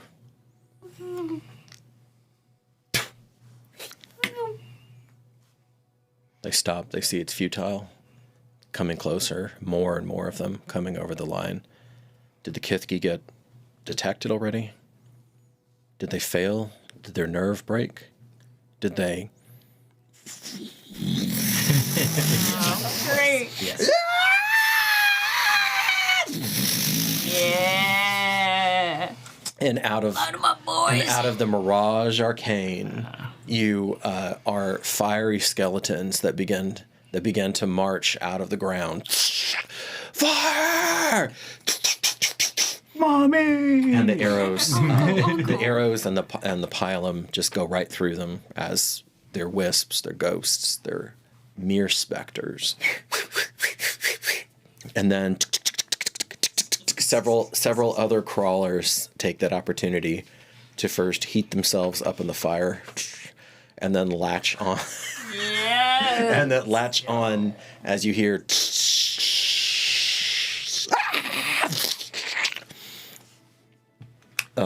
Several men falling down, getting torn, getting bitten and chewed. Are they at the 120 yard mark yet?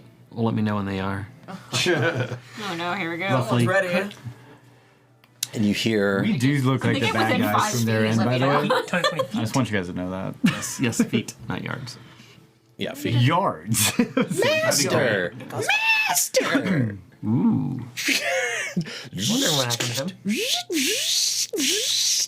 Voice of all Culver. That's right, Caitlin. You understand these things. Hey, it's because they don't really have a larynx, you know. have to So sound they They're always high pitched. and you see a certain skull for your character, a very certain skull Yeah. float towards you Oh my gosh. because it used to be Khosrau's skull. Oh yeah. That asshole. Oh, this guy. Awesome. And instead, Master, you're the new beloved, aren't you? Oh boy, I forgot about this part. I belong to you. Oh boy. Look at you. Good for me. I speak over a dozen languages. I know so many different traditions. Okay, Khosrau, you can just just a little bit. Your jaw starts chattering. Okay, I got the admit that's gonna be funny. Hovering. Comes next to your ear. Okay. Actually, Khosrau, and I assume Mohinder is still on my person at some point. Where is Mohinder? I assume he's Protecting Trisley. I'll instruct Mohinder to. Let me roll to see where Mohinder went. He might actually have gone to Trisley's grave. That's what I was thinking too. Of like go protect them, and that was like my order to him, of just like a whisper of you know what to do, go protect them, and then just give him a little takeoff. A reluctance. Okay. Make an animal handle. Yes. Okay. My favorite. Can we aptly rename this a dragon handling practice? If it was dragon handling, I'd have perfect. No, don't get me started. Started. I rolled another 17. Jesus Christ. Okay. All right. Holy shit. That die dude. has a preference. That's a 22. Okay. All Well, of these die have a preference, apparently. the little dude with attitude. Still. An even littler dude with even more attitude, Show which Mohinder. is saying something. Scripture. All right, he circles. He seems resentful Yeah. of being shooed off, but he does seem to understand enough. And as he flies away, and you see the backside of him, he's getting big. He He's is. starting to get big. He's starting to get big. My little a Mohinder. young I remember child. when he was just an egg. Actually, you literally do remember when he was just today.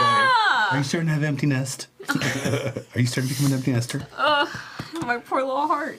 Okay, Marcus, where do you want to be? Near Titus. Near Titus, and Titus, you are over here. Okay. Then we will see what becomes of this legion that's aflame. You see some of them circling around, shooting over it, and we will briefly pause the tale there and pick it up at the other end. Thank you so much, faraway friends, and we will be right back. Be right back. Yippee, yippee, yippee, yippee.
Welcome to Constructed Chaos, a D&D live play channel where you get to control the game. Join us on Wednesdays at 7 p.m. Central Time for our in-person live stream that allows you to influence our adventures in major ways, from alternate plot points to rerolls to absolute chaos.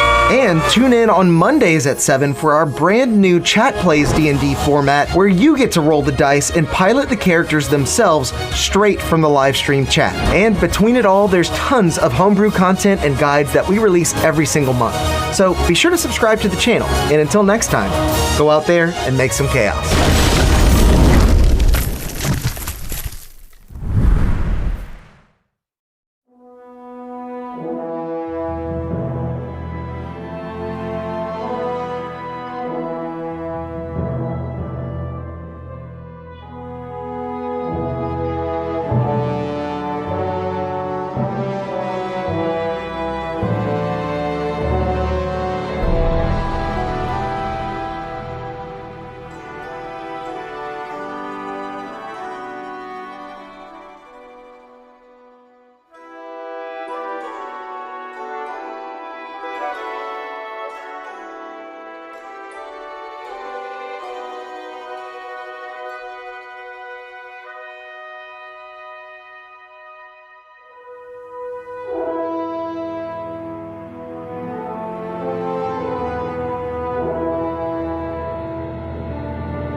Hideaway friends, we're back. Thank you so much. Still alive right now. The candle of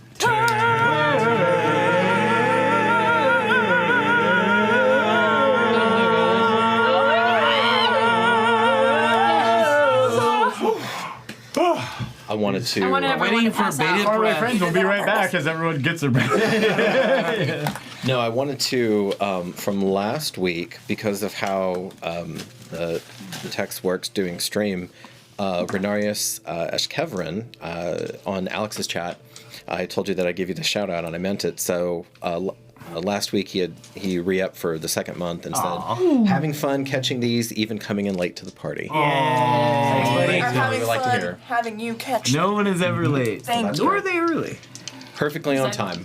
Because that is the wizard's way. Precisely when they mean to. So, Donnie, just quickly, where do you want Emilius? Emilius was going to be in the fold, correct? Yeah. Yeah, I would have probably put him, on that other side is best, and then I think that he said he wanted to go on that side, but for there, yeah. Okay, for now. But like there, Sergeant Yulia with the old power, who was Granny Touchgem's bodyguard at the Battle of the Broken Tower. Yeah. Yes.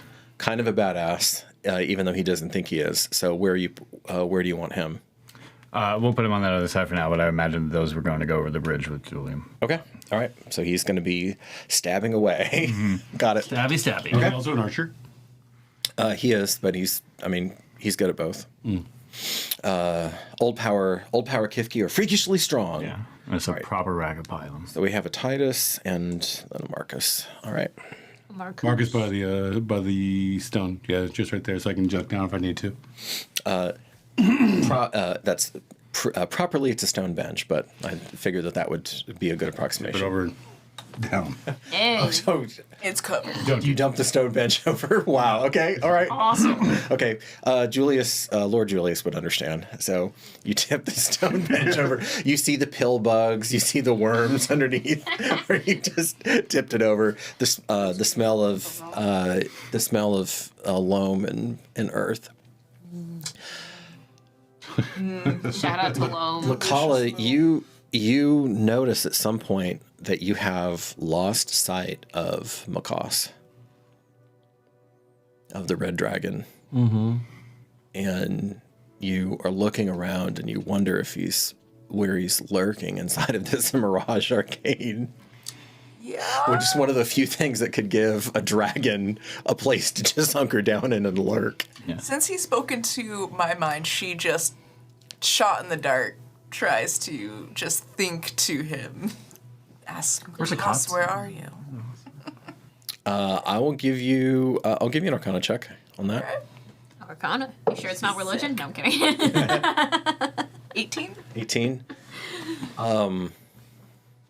This is so funny because he's doing to you what Farron and the other campaign likes to do. So Message is the most useful thing. yeah, even dragons don't exactly have message, but he's kind of doing a workaround where he's casting out with his telepathy at certain points. I do be doing that. And you feel like he's probably too far at this moment, but he has like low key somehow linked, actually not to you, but to the Suida, to the red drum that you have. Got it. Cool. Where's the Katsun at? Yeah, I was about to ask. Yeah, Golden Boy is waiting, probably even at the head of the bridge. Large and in charge, And ready. and just ready. and He's waiting. ready to go. He's waiting, just completely impassive, that kind of relaxed warrior stance, daybreak in hand, his empowered weapon in hand, and he's scanning, watching, looking to see where the great bulk of the enemy is going to form up, because that's exactly like a wrecking ball where he's going to launch himself, just for maximum disruption. He reminds me of like the head chief guy from Apocalypto, except gold. You know what I mean? Like the dude who's like standing there who just looks like old. You know what I mean? Like this badass. Where are See you? where Cyrus is. Like a red. All right, you got it. Where's little baby Grip? Okay, so Toby, you were feeling left out, so I feel like there's a religion check. Let's go. Let him be religious. Use your morale. It's coming. Oh, and I'm a strict GM, but I'm a just one. Since you said you had misunderstood the situation, I'm going to have the scene with Zuma stands, but I'm going to give you back that morale point because you wouldn't have your character would have known what's going on with the plan and would have seen that unfolded. So go and give yourself back that morale point. It's very generous. It's about to get used. Okay. So think about Yeah, no, it doesn't. I don't like it if it's just there's not a meeting of the minds. Well, I appreciate description. that. Thank Yeah. you. Yes. So Grip has a very particular sense of what he thinks his purpose is in this. But for the first time, I think in his life, he's going to offer a prayer. I was waiting for that. The green Thinking to Tawea, who called him on this journey, north, always north. That's true. Thinking to Talik, who honored Wace's sacrifice to birth something wondrous that Grip was able to bear witness to in his time communing under the water. Thinking to Loyatar, who gave him the strength to resist Atil's bargain. Yeah. And thinking to that constellation, that nameless constellation that graced Trisley in their final moments. Grip is intending to die here. But what he wants more than anything is to know where his death will be the most meaningful. And he sees two paths. He sees hold the line or cut the head. And that's what he is trying to determine. He's asking for guidance from these assembled deities. Give me the prayer.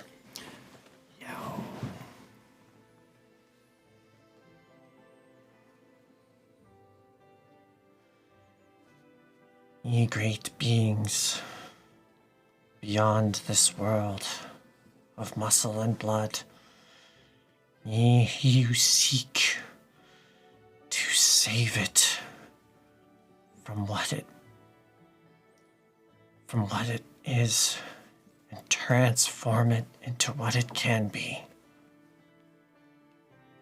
How might my death best serve thy purpose? Hold the line or cut the head. Give me that roll. Oh, baby. That's gonna be 25. Yeah, buddy. 25, yeah. The DC was Turn blessing. 26. No, just make sure. Yep, 25. The reply is not the gentle, awful clarity of Tawea, nor is it the sublime rains of Taluk.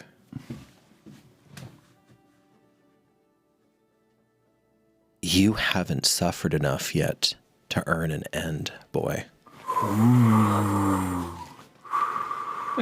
Figures. more suffer. You gotta dig a little more, baby. Just a little more clarity. Atsadi's head snaps up. She was not leading in that moment. Divine timing. She looks over. She sees the back of Grip's head. You feel eyes on you, and you're not perceptive enough to do that, but you feel them in that moment. And through this 12-year-old girl's eyes, these dark eyes, and the droopy eyelid on the permanent scar and damage from attackers, you see something uncanny shining through them. And you wonder if she just thought that to you. Mm. And then she goes back to chanting. That's spectacularly unhelpful. Like a poltergeist, Nick. Title of the episode. Winter's a simple gal, okay? And you feel you have gotten the Maiden of Needful Pain's attention. You need more pain. And now she's watching you. Well, you've been Lo-Yatar adjacent before because you've been in the presence of Trisley in profound ways. Mm-hmm. There is no Trisley to mediate that dread presence now. No. Take it back. Oh, God. Getting the raw power. You know how Merrick feels. Oh, God. Wrath action. Well. Okay. Then I will dig my grave. Just there. Okay, where are you at? I'll be, about here. In an open enough area so I can dig myself a hole. A little foxhole, okay. Enough to give myself 3/4 cover. And then you hop in, and you remember, of course, the last time. You can't help but think of the last time that you were doing this, and how, although the struggle at the cathedral seemed like a massive fight, that it was really, truly nothing compared to what's ahead of you. Yeah. So, as they began to come into range, the enemy's first interaction with whatever Arwas has been cooking up. And you see some sort of jet stream that these things are caught in. Cool. And some of them circulate for a bit. Some of the arrows circulate for a bit. Some of them are immediately deflected off like a Coriolis effect. Oh, yeah. Others of them have erratic, weird ballistics, and they shakily, deprived of real kinetic sting and energy, do eventually land, but kind of cockeyed. Some of them even start spinning as they go through, like downed helicopter blades, and then smash down onto the ground. The ground, which, by the way, is ever more sandy, ever more island-like. Tendulum insula.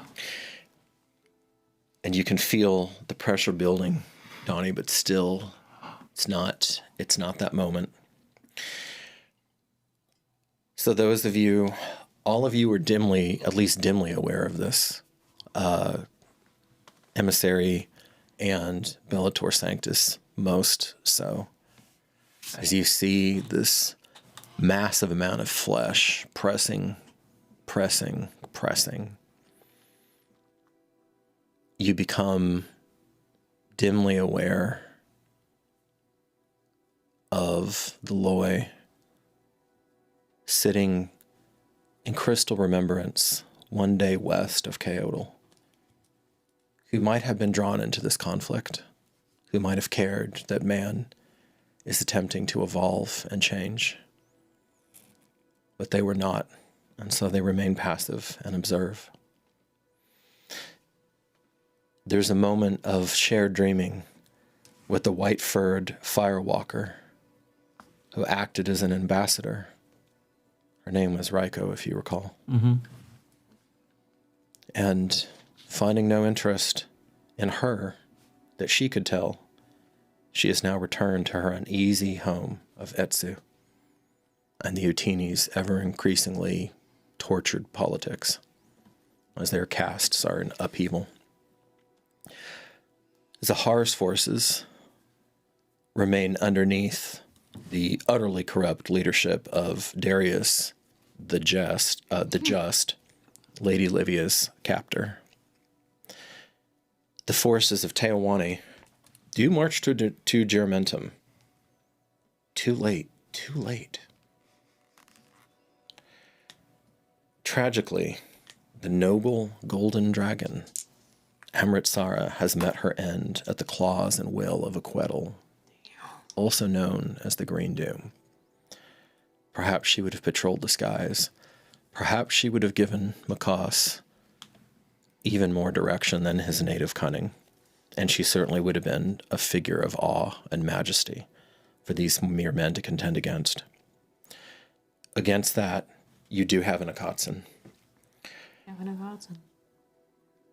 And as the sole being with the power to not immediately get overwhelmed by sheer raw weight, he bides his moment, which is rapidly coming, And he's going, and all of you can see him tensing, focusing, almost to the degree that you are, Titus. It's a little part of his mind, and he's trying to let that go as he's readying himself. He's thinking of his twined soul. But even that, he can't have any space for, and he's looking at them, counting it up. He understands. He has never seen this many humans. Well, not for a long time.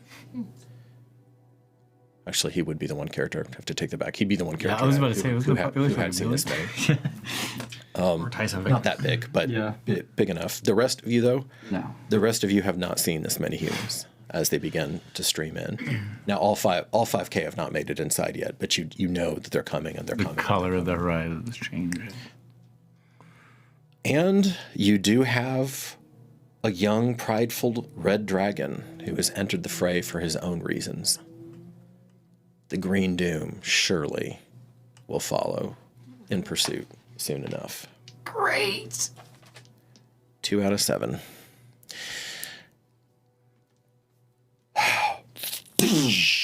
As Akatsun strikes his nigh invulnerable body. Dash! There's a tremendous thundering out as daybreak flares up.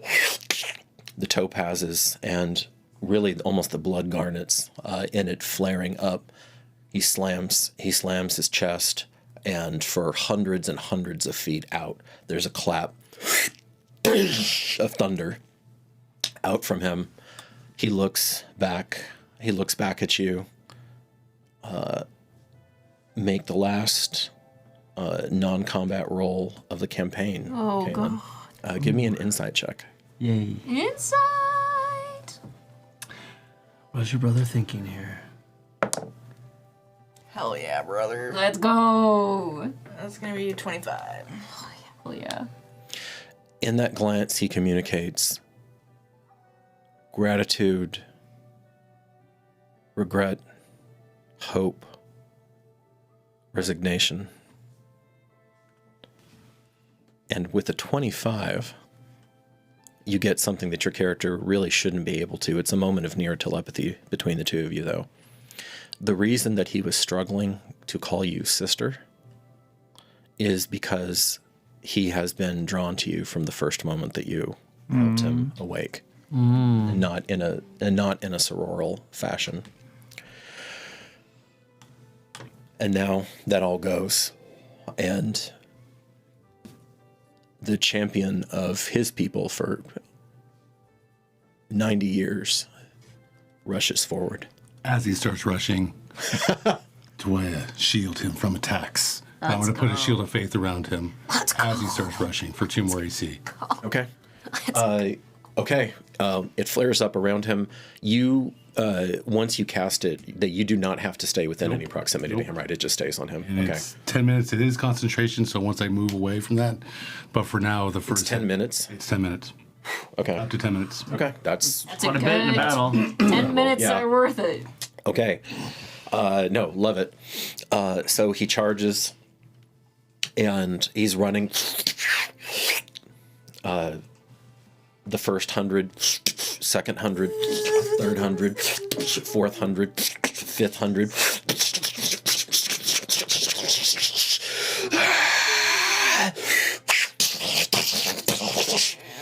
And their sparks they begin to fly off of him. You see the sacred geometry on him. Lakala, you see what you would become in your own way 90 winters hence, with an impossible amount still in your peak, just cresting into your full potential.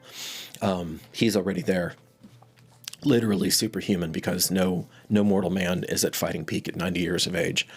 And he continues on. You see the sacred geometry also flaring, and he seems nigh impermeable to these ranged attacks as they're coming down on him. You don't know how long it lasts. You think it's something like your mantle. But he's making good use of the time, and he's rapidly closing the distance. Thank God. Fucking Omni-Man. Faster than anyone here could, except for you, Devrin. except for you know that you would get tired holding a maximum pace. He doesn't seem too tired. Right. He just continues to plow on.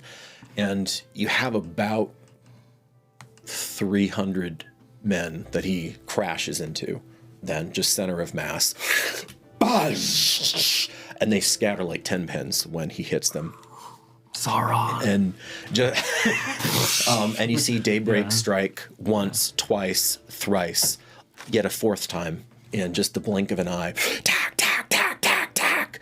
Each of them empowered, each of them calling down this horrendous, bone-shattering, eardrum-bursting thunder as just again and again and again. Titus, even you, physically toughest of the Fellowship, you know you couldn't weather that onslaught very long at all. No. And he can, and there's a moment where that, with the horrors, with the tension, with the uncertainty, you can smell them start to question. They're a long way from home. Mm-hmm. And this is literally not what they signed in X on a contract that they couldn't read for. Yeah. That same fucking dowdy sergeant, though, gets them back in. And around. And the poor bastards who are stuck there, the dozens and maybe the 100 who are stuck there that he's engaging simultaneously and beating down and turning into blobs and paste around him, they begin to flow around. Akatson's caught with complete focus, and so he doesn't hear the sergeant. He couldn't hear anything anyway. I mean, he's at ground zero. All it is roaring. It's just rolling thunder in his ears. We hear the sergeant. Between the thunderclaps, you hear "Mama, please, Mama." If you have a +5, or better to perception, I'll let you roll because the DC is going to be 25. I can do it. On my perception. Okay, I mean you may as well give it a shot if you got it. You might roll it and you might be able to pick them out. Nope. 16. And a +4. 16. Okay. In general, I'm looking for 40 and a +4, figures. sorry. Just in general, 40 figures and casters are the two that That I'm... will unfold. You're eventually, if you're scanning for that specifically, which completely makes sense, Corey. You have to declare it ahead of time. Your character. It's a die 8. Okay. So yeah, you have your GM inspiration, you have your inspiration. So I'm going to be lowering that DC as the scene goes on, as it becomes more apparent who is directing this mass, because all of you saw it quiver as he slammed into it, as something from a bygone era from 400 winters back is now literally resurrected and on the field of battle. That's happening. Okay, so in that first titanic clash, I even hesitate to call it a round, but in that first salvo back and forth as the inevitable conflict is going on, what do or do you all, and we can, if you're just going to hold, we can skip over that, but if you want to do something else. How far is he technically from our area? He wanted to catch them to where they're not going to just be able to arrow the shit out of you. Yeah. So he's pretty far out. Let's call it 300 feet right now. Okay. I'm holding. Okay. That's no place for me. And he wants to force them to flow around him and to split them right now, and to start that process. Because he's basically, came off the bridge, went right down the line, and he's trying to split them into very bad territory, off to either side. If he doesn't get smothered, then his intent is to have a fighting retreat and fight his way back. But he's got to start the body count. You have to start bleeding him now. Donnie, give.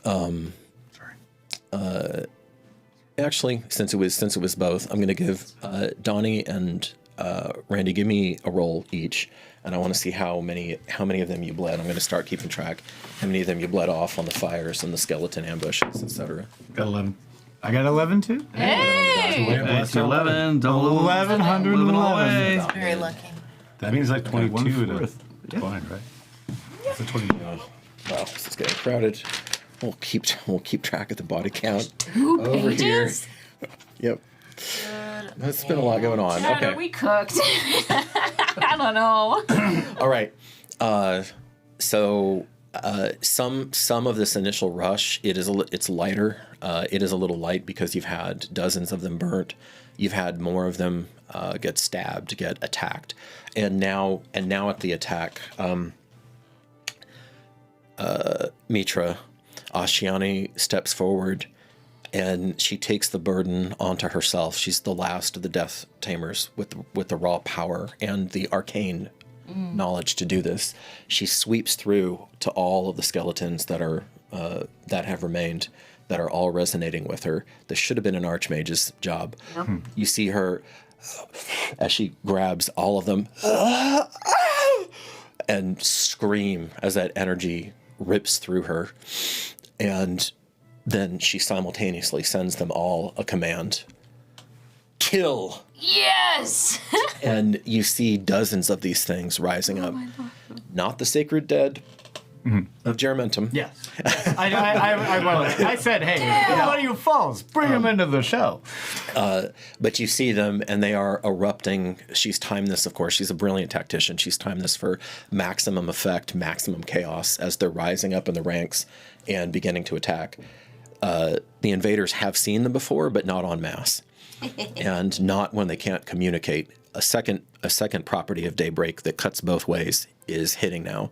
Once a Kotzen starts the murder vortex, nobody can hear anything, including him, because it's just constant clapping of thunder. I do want to do something at this point. I mean, after that, I saw the arrows and stuff. Yeah. I actually want to charge up to the bridge area. Okay, so you break off. Yeah, I'm like, now the arrows I know aren't necessarily going to be hitting us. I want to be able to next to Marcus. Further, I want to be able to get on the bridge. You're the first on the bridge. Yeah. As you pass me to Devon, I would go down and be like, make my voice heard. For you to kind of like, can you? Okay. I can. And then while that clapping's happening, while those dead are rising, and everything, all you hear is just on an equine that they've never seen, a horse of legend, pulling out that sword. Veritas omnia vincit, asurium intellectum. Like it's just 100% trying to shock them, sword out, and I want charging back and forth, and just him enhancing that, just belting that out. If there's any part of them signing that contract with a thumbprint that they think that they're on the right side, they look like they're fighting the fucking hell. It's an X. Yeah. You know what I mean. Make your mark. Give me a X. Yeah. Here's your mark. Give me a Arcana check first, Devon, and let me see how well you direct it. Oh, that's going to be a 23. Okay, you direct it perfectly. It's right into the fray, because there's also a hard timing element, because obviously they're having to time this perfectly in between these blitz strikes that are happening. And Titus, give me an intimidation check. Okay. Actually, with the magic, I'll give it advantage. Yeah. Woo! Come on, baby. Be intimidating. That is a 24. 19. Sounds intimidating to me. All right, there is another strike, another quiver, as you press the only possible advantage that you have at this point, which is shock and awe. And as these people are exposed to things that just don't exist in their world. Yeah. We definitely look like the bad guys if this is what they're saying when they get here. This is how they live. You know what I mean? Like I look evil as fuck right now. Yeah, no, it looks Juraventum's metal as fuck. It looks like somebody Crazy took Barovia, vegetation. if you're familiar with that, and they turned it inside out. Yeah. And you have, the twisting gallows, and you have all of these things. Welcome to hell, boys. And then 6 seconds later, I want to actually, over in the right, like the right side, I want to have the sound basically of an army. Okay. Okay. Lakala, roll for Makas. Roll for Makas. That is a 9 on the die. Okay. So the bloodlust overtakes him, and this juvenile red dragon takes to the sky. He emerges, by the way, out of the shadow form of one of the granaries that he was hiding inside of. That doesn't exist right now. Yeah. Because Arwasa had shaped it into a gigantic egg, into a massive mausoleum instead. That's he appears out of the mausoleum and takes his first strafing run on their back ranks. timing it again for maximum chaos. He does make his first mistake though. Flying too high. For being evil. He flies a little too high, and the artillerists are waiting. Oh, bastards! Shield of faith on him. Okay. Yeah, for these, I'm taking average damage here, or I already rolled it out, damage wise. So he gets up, rakes them, and then very quickly, like this actually is still a functioning, competent part of the Legion, are the artillerists. Yeah. And you see.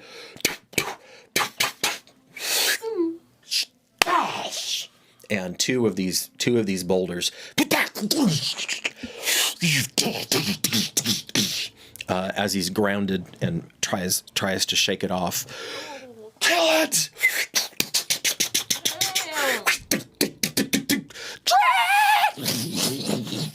And he frantically tries to get Skyborn again before he gets pincushioned and murdered by a death of 1,000 arrows. Okay, go ahead and make the thaumaturgy roll again. Arcana. 12 plus Arcana, that will be a 15. Okay. You add a little bit to the panic. You're not certain how well they're processing the noise here, but you're doing what you can. Trying to draw some off. Okay, so Titus, you're continuing to try to overawe them. Anybody else during this phase? Yeah. Okay. Yeah. Marcus. I'm actually keenly interested in why this island is becoming an island, and if there's more water, like filling in the gaps as we become further away from them. I'm wondering if we're like moving, if this is like a Troupe gift, the same way that they made Jason's island. Since you are specifically citing Jason's island, you don't need to roll for it. Yes. This is because you are her emissary and you were physically there for her reemergence into the world of muscle and blood. This is literally becoming the same territory as the island. Yes. Now roll a religion. Come on, religion. Come on, religion. Yeah. I'm gonna use my morale. Yeah. Okay. Yes, you are. Yeah, I need to know these things. You've got to know them. Thank God I did 12. No, 13. 13? Mm-hmm. And thank God I did. It's thin. It's thin, but I think that's just enough, at least for tier 1. As it's transforming, and because you know that Neftari, the Immortal Priestess, had underscored this so many times, you can feel it now. You actually can feel what she was talking about. His uncle's sacrifice a generation ago sanctified this ground in a way that you didn't really have words for, because it isn't holy, but it is. There is an entire other layer of dedication and resolve here that doesn't exist anywhere else. Is this separating us from the main body? And it was specifically, Marcus, in service of joining two people together, of joining the Kuind with the old empire that were in Juramentum. That's what made it special. Defending his own people would have been nothing. It would have been heroic. Right. It would not have been. It would not have been shaping, though, because he changed history in that moment. And you can feel Neftari tapping into that, and that fact, that depth, that history, making what she is attempting to guide right now. You know, she's only guiding it. This is right. She's very powerful, but nobody can do this as a mortal. Trying to guide this thing and make something possible that otherwise would be impossible. Is there any way that I can help her in this situation? Do I feel like there's any, not yet, channeling out divinity through of Troupe to reinforce that? There may be a moment. It's not yet. Okay. It's still. I'm going to be aware of when that feeling tells me now. I'm going to be listening for that as an aside. And I have my shield up like that. I'm knelt. Okay, this is going to be a really high DC, but make an insight check. Insight! With the heavy. I have a thing to add to that, too. Okay. After that.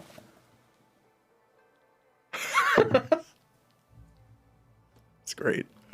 13. 13? Okay, no. Yeah. Not yet. That's another thing that's going to may get easier, though. Let me mark that down. Okay. It's been dog water tonight. So, doot. Before I get back to you, Donnie. Okay, you're still waiting because you're not. Yeah. This is not where I am right now. I am Titus. Stand corrected. Especially this session. Grip. Anybody within 120 or 150 feet? Close now, but not yet. Then I wait. The ones who are marching around they're probably hitting about the 180 mark right now. So they're going to be, and they're not marching at quite 30, around. And really, they have what's going on in the middle. Mm-hmm. You know that it's very loud, that there's a lot of fighting, but they don't really understand what's happening. I know that sounds absurd, Must but have had a gas leak, but 5,000 people. it's not. Yeah, there's no radio, there's no phone, there's nothing. Got emote. And remember, they're all moving around in this hellscape, where it's still this very distorted, look, which even now continues to hamper them because they're avoiding pathways which they really should just be able to step right on through, and trickling through areas. Can't see Machu Picchu till you get there. You gotta look at your feet. Okay. No, truly. Truly. Okay, Titus, what did you want to do? I wasn't gonna do anything. I just wanted to make it a note of it as that, like, him keeping that open feeling, and honestly, he's trying to commit that level of what that held in content was with what he's defending. So he's keeping his emotion open to the chant and everything that's happening prior, and the other thing that's also on his mind, which is Livia and that innocence, and kind of holding that connection to, like, his heart while he's just still. The only words he said today is tomorrow and Latin. And everything, and everything else is just like, so he just wants to keep that entirely there while he's waiting. And also, a mechanic question, just because we haven't used a pylon in a long time. I think I've only thrown 3. What's the range on those? Toby, will you look that up? I think it's 80. Caitlin claimed the book. I believe it's 80 at the long range, but because I was thinking about having like them stick in, so I'd be riding on Spess, running up and that's a good idea. Using Spess basically as like a trebuchet to get more distance on it. So the 24 men, and now that I know how you guys have committed, I'll probably embody them next session. I wasn't. This was fluid enough. I actually wasn't sure. No, I'm trying to get my mind around it too. You were in the right. Yeah, reach out. But you have 30/120. 120. Okay, 120 with disadvantage. Up to 120 with disadvantage. Up to 30 without disadvantage. Okay. So those are stuck, and remember the Juramentum ones are slightly better. Yeah, exactly. So those are all. That's beautiful. Those are all stuck in here. A few of them are turned the other direction. In anticipation of them trying to jump the river, trying to ford the river. In the interim, too, the stave that I have that I got from Nalishli. Do you remember the shovel that can move earth quite quickly? The spade, yes. I would have given that to Marcus's son Julius to Livius. Okay. Livius, sorry. Okay. A lot of Julius, a Livius, a lot of Leptis and Iosis, but also to like dig in. You have the parts there. You gave it. Is this an us's? Yeah, you asked for the mini back. You did. Yeah. Where? What did I do with them? Probably in the group, in the main group in the front. He's right. Yeah, you moved him up there. Oh yeah. Okay. All right, Devon. He plants himself in the middle. He go, and as he runs by you, he gives you like a hard tap on the shoulder, part camaraderie and part just making sure that you can fucking know that he's there, because there's so much noise right now. That's not fair. And because he's 13 winters, there is a little laugh. And then he blocks the way, draws his gladius, fixes his eyes on there, and all of you see a slight limb of gold around him. Sick. Is it the same kind of gold that I would give? Better hope so. Similar, but it lingers, Randy. Sick. It lingers. Lakali, you would actually recognize it as being closer to some sort of mantle, because it doesn't undulate and shift the way that Marcus's gold is. It just is, like it's being overlaid, except it looks like it's coming from inside of him instead of around. Wow. Okay, I am going to start asking this in order, I think. So, give me, of this current group, I believe, Mitra, you are the swiftest. 18 dex. 18 dex. But also high wisdom. High wisdom, that's why. wisdom. There's lots of 18 decks, but you beat 18 dex, but 20 wisdom. Yeah. So you are next. What is your, I'm essentially going to say that you're holding an action. What is your engage action going to be, or what is your engage moment going to be? You do have access to javelins, to ample javelins over here. So you could get in on that action if you wanted to. Yeah. You could also be looking for stragglers because this is beginning to spread out and out and out. Unfortunately, even on this monster of beautiful of a table, we can't quite capture the full scope of it. So these guys are. It's a half a month. So they're coming out. So far, nobody's willing to go into the lake, and nobody yet has found a way to get through the enhanced plant growth over here. I think I'm gonna go a little bit towards the plant growth, so I can kind of use those levels to my advantage. Okay. And I will maybe do a little climb, hold on to like one of the branches, and kind of just still kind of keep an eye on like the whole entire situation. Where do you have enough time? Mitra, where do you want to, like, roughly where do you want to maneuver yourself? That yellow tree right there. This one? Yeah. Here? Okay. All right. So I can kind of keep an eye on everything. We're back. But You're so graceful. But on the way, I will also like pick up a javelin just in case someone gets a little too close. All right.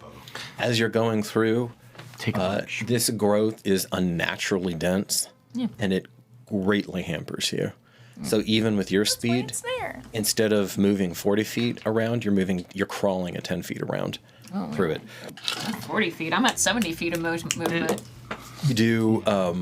Yeah, monk shit. Your base is 40 though. Base, yes. Yeah, base is 40. Quadruple, minus, And so you're going through. Give me an athletics roll. Athletics. Athletics. I get a -1 on that one. Doesn't matter. 17 on the just straight up 17. Okay. All right. Every Mr. single 17. roll. Hey, 17 today. This is good. Whatever you did for this session, Sydney, do it exactly the same thing again for next session. Literally. Confess your love. Get it off your chest. 17. Confess my love. I get luck. Hilarious. I get a 4-leaf clover and just bless this whole thing. Give me a perception check. Oh my gosh, my favorite. Watch me roll another 17. Okay. Please do it. Hold on. This is perception. I got good shit. Get an eye for it. Guess what? 17. Yo! That's awesome. Hell yeah. Crazy. 17 total. Crazy. I know this is a weird. I got, you know. Funny enough, that's actually how old Titus is. It's never a bad time for us. Oh my gosh, how possibly old the we last all secret are. of the campaign? Let's Don't see. forget to follow us on Instagram. Also, by the way, patreon.com/darkport. Patreon.com/darkport. Extra editions, constructed chaos. Alex, I love you. Griffin. Like, comment, subscribe. All right. All of the above.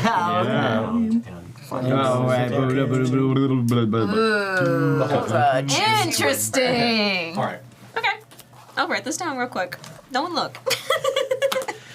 No pizza. Okay, so that's you. That's actually you for a couple rounds, but these are like mega rounds. So. Mega round. Baby Grip, you were next, I believe. Yeah. No, it's who is next? Lakala? Devon is. Okay, Devon. We're going off decks. So a couple. Yeah, 18 how decks. far? What's yours? How far do we see people at this point? Roughly. How many people? Roughly how far at this point? Oh. Kind of like what bunches are. They're about to hit that 150 range. And I had a Probably this round. mechanical question. Did any of the trebuchet hit their own people when it missed? If any of them missed? The rocks at the dragon. No, because it was too far. So Dragon was up. They were shooting like this. Got it. Dragon did not place himself correctly, though. All right. So can I? Pending his survival, he's not going to make that mistake. I want to recall Lucretia and her orders that she gave at the beach and exactly how she did it, and to her troops. Can I first recall that her commands that she gave out? Make a investigation roll and see if you can remember it exactly. Oh yeah, 22. Okay, you bring it back. You think about her intonation, and what do you want to do with that? I want to, in her intuition, say, based on what I remember, whether it's army to the west, whether I use the word west or 4 o'clock or whatever the sun clock, whatever she used. Army spot. Well, for her voice at least. Army spotted to the left, to the west. Okay. Go ahead and make Sergeant. Go ahead and make that roll again. Actually, give me 2 rolls. So one, I want to see how well you target it with thaumaturgy, and then give me a persuasion check. It's a minor illusion, but yeah. Oh, okay. You're pretending to be. You're still going to need to roll in a high stress situation. 17. Magic is dirty in Terra. Not very good. That one is a 8. Okay, so you do some bad facsimile. Now give me how the level of conviction. That's pretty good. What is it? Which one is the second one? Persuasion. Persuasion? Or performance, if you prefer. I will I think do both will work performance and persuasion. Oh, that'll be 20, dirty 20. Okay. You get some look, but they're so focused on what they're doing that you don't think that this alone is going to do it. You would need something more substantial. Now, which ones did you direct it at? Towards where I already put the army at. Okay, all right. Yeah, I'm trying to build on that theme. So because though they're getting barked at, and they're still going through what they think are rotting bodies, et cetera, then jagged teeth the size of coffins standing out of the earth. That wing does like hunker down, and so for the first time you start to have an asymmetry going on. Perfect. And they're not moving in lockstep anymore. Okay. Whatever that will do, we'll see. Next. That's probably me. That's probably cool. Yeah, You're moving at a what? 18. Also, Jesus. Okay. Me her. But with very bad wisdom. Very bad I have wisdom. more wisdom than she has. I also will move up and go. By 1. And go. Still enough. And go.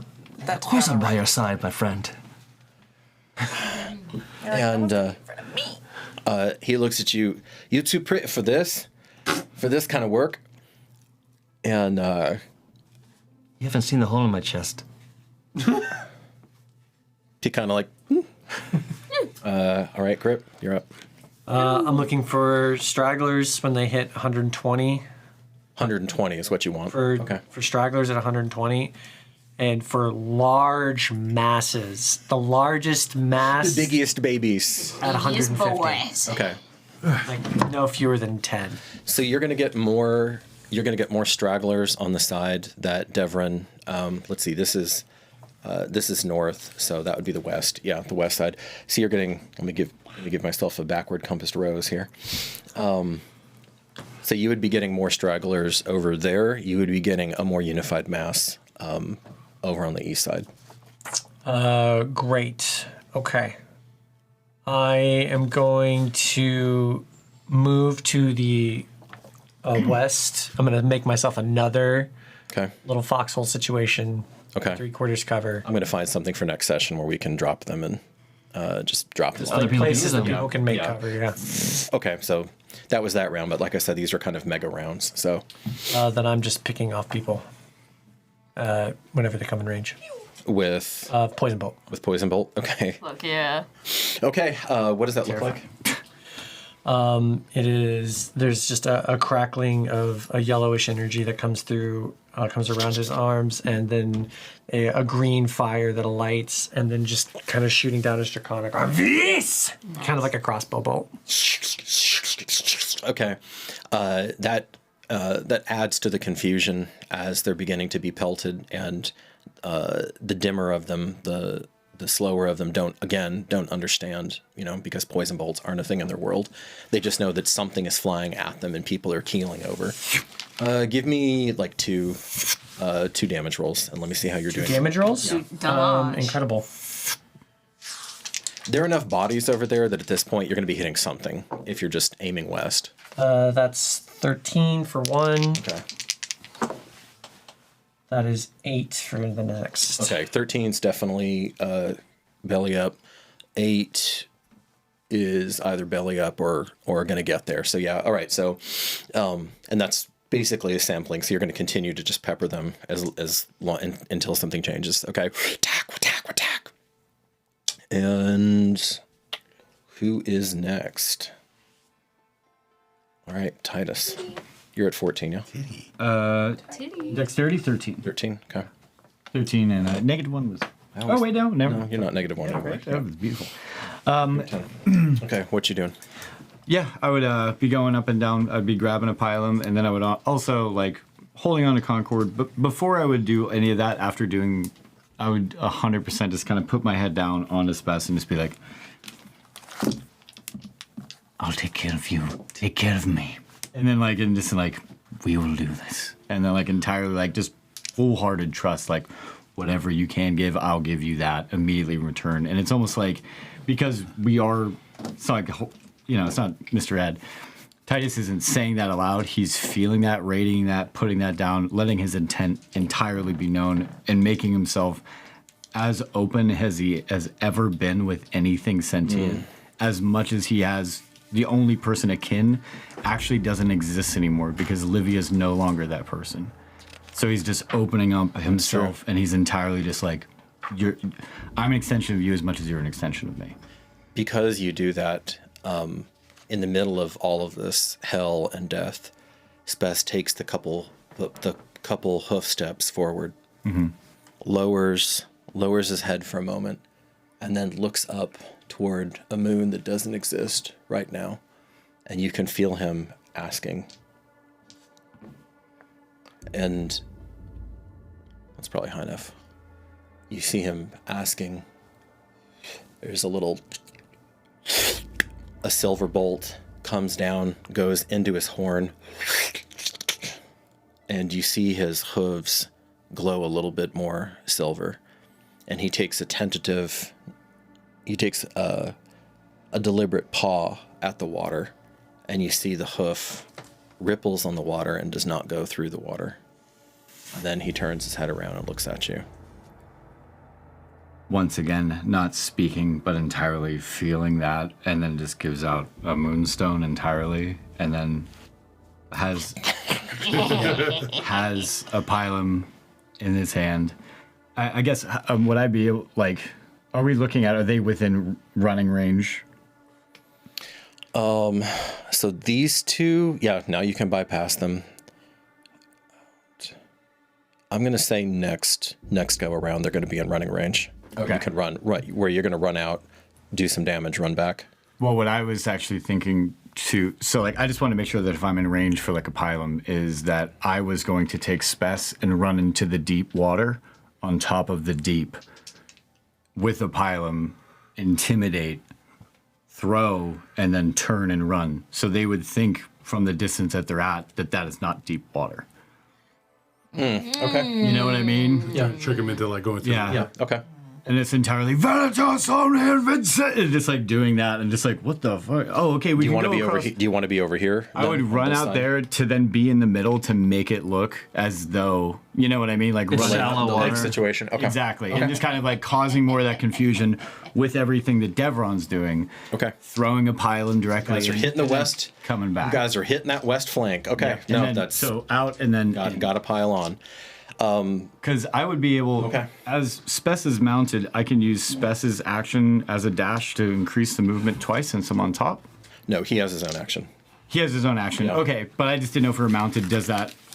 Because what's his mount rules are very weird in 5th edition. Let's talk about it another time. But no, he is his own autonomous creature who moves when he feels like it. Okay, great. That's all. That's the one thing too about feats. Great. So then I'll run out, do that, and try to intimidate, yell as much, and then huck a fucking pylum, and then come back to be next to him. Okay.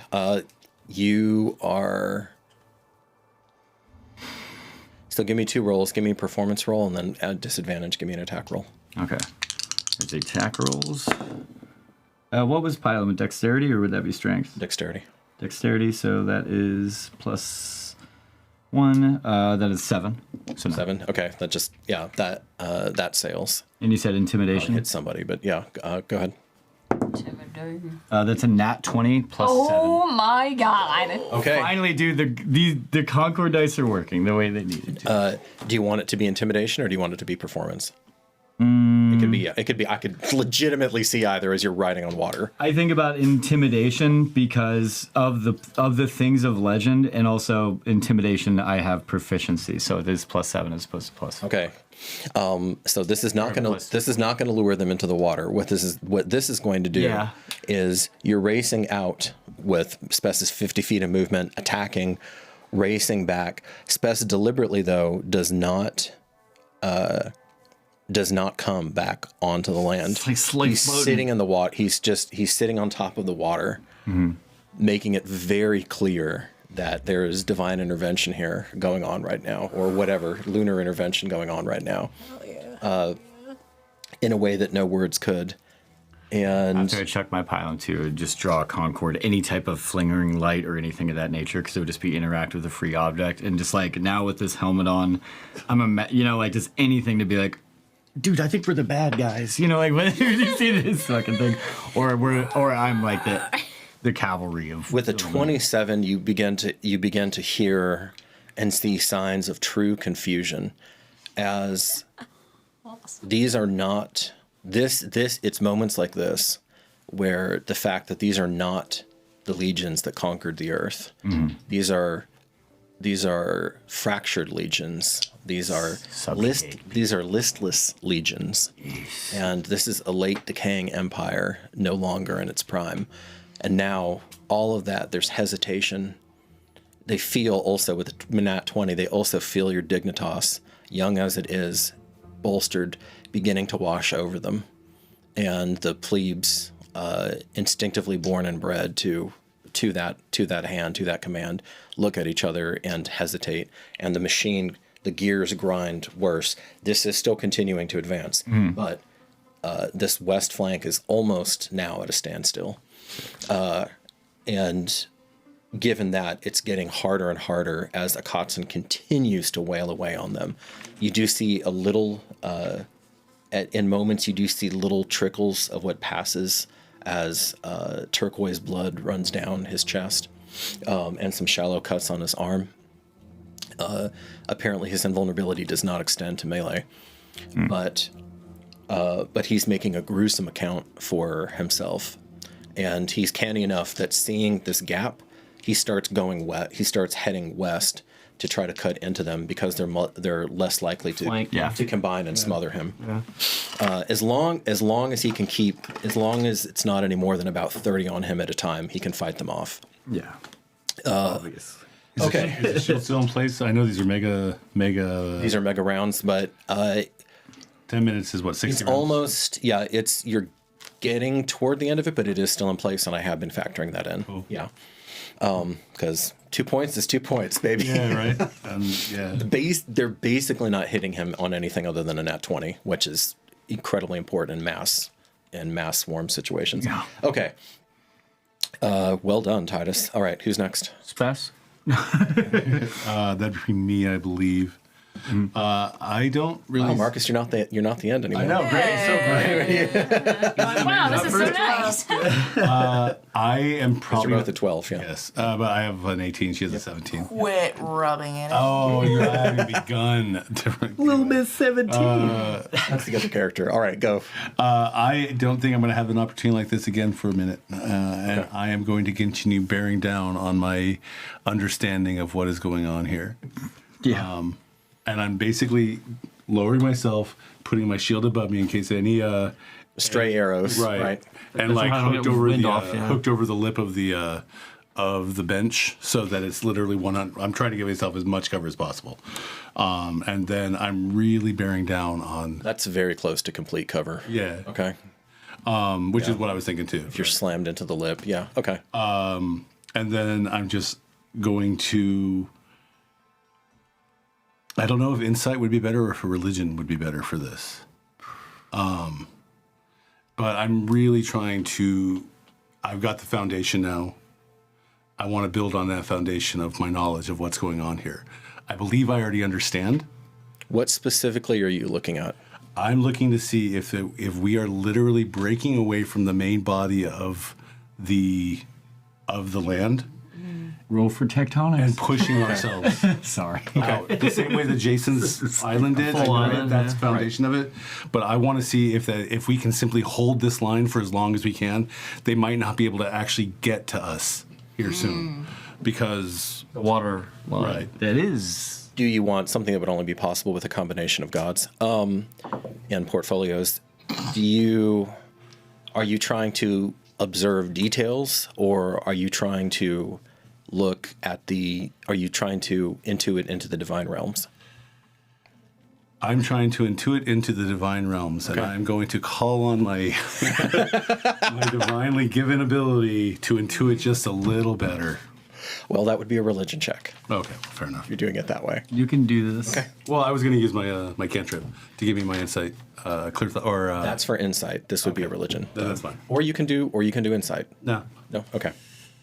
It's a night of religion checks, after all. I mean, that's what it is. It's religion. Exactly. Come on, Religion moment. Religion moment. Come on, buddy, pray. 17. 17. Oh, close enough. That is good. 16. With another 7. So There you go. 23. I'm sorry, not that much. I lied. I'm such a liar, dude. With another 4. Another 4, right? I was going to say. Yeah, another 4. So a dirty 20. Dirt one. Dirt one. All right, shout out Morgan. Yeah, Tom. I mean, we've kind of incorporated it from this, 20 sessions now? Yeah, I think Dirt One's pretty good. You are looking in the wrong direction, but something irreversible is happening. Absolutely something irreversible is happening. And as you continue with this mega round to look at her, and you see Neftari swaying, you see her sweat even glistening, you see that there is a light that is beginning to be so ubiquitous, not intense yet, but ubiquitous, where it seems to be coming from everywhere at once. And it's jacking up and jacking up and jacking up as that's happening.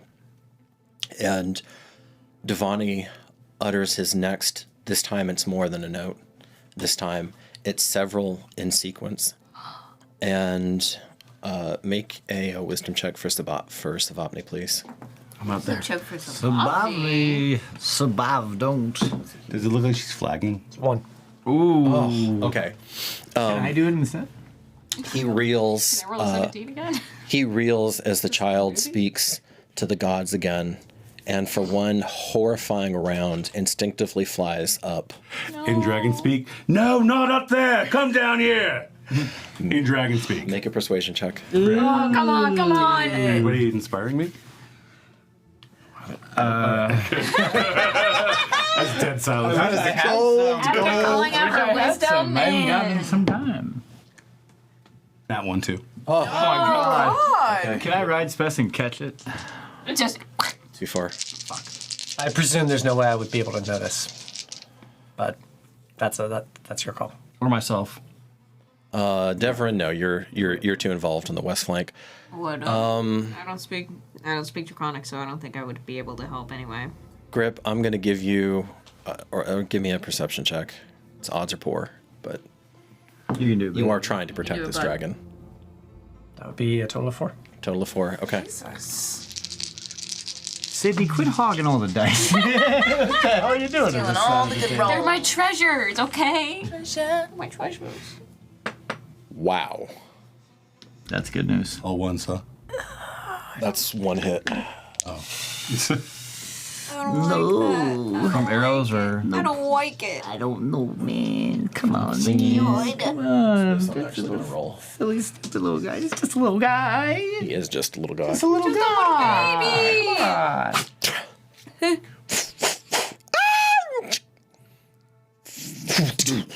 Oh, baby. And you see some sort of scintillating blood, like crimson with gold flecks, beginning to soak into the ground. Yea, Mega At Round. the feet of Lord Julius. Yea, Mega Round with healing word. Please heal this dragon. Like, please heal this dragon. Distance range. Distance range. I'm right there. Roll that. Okay. What's the range of that? It's 60. Oh, okay. It's I'm right in range. Am I in range? No, okay. So it's 4 on the die, plus another 7, plus another 1. Oh. So 4, 11, 12. 12. All right, so that arrow which had lodged close to his lung, and he was just writhing on the ground, perhaps dying. The gold goes inside of him, and for a hideous moment you wonder if it takes flashback to when you used to call on Quaelathon. Right. Yeah. Right. And then there is a firm rebuttal of no. And the arrow, the flesh knits from the inside out and expels the arrow. Yeah, I can see that. Awesome. Oh, that's very cool. Come here. Come here. Oh my god. And he walks over to you and he nestles and shelters out. And then peeks around. But is too far still. Okay. But you can see the draconic temper is beginning. And don't go up there again in draconic. Don't go up there again. Don't do it. Don't do it. That's me. Okay. Dude, I would feel horrible killing a baby dragon. Okay, a baby gold We got especially. these chickens over here about to drown. The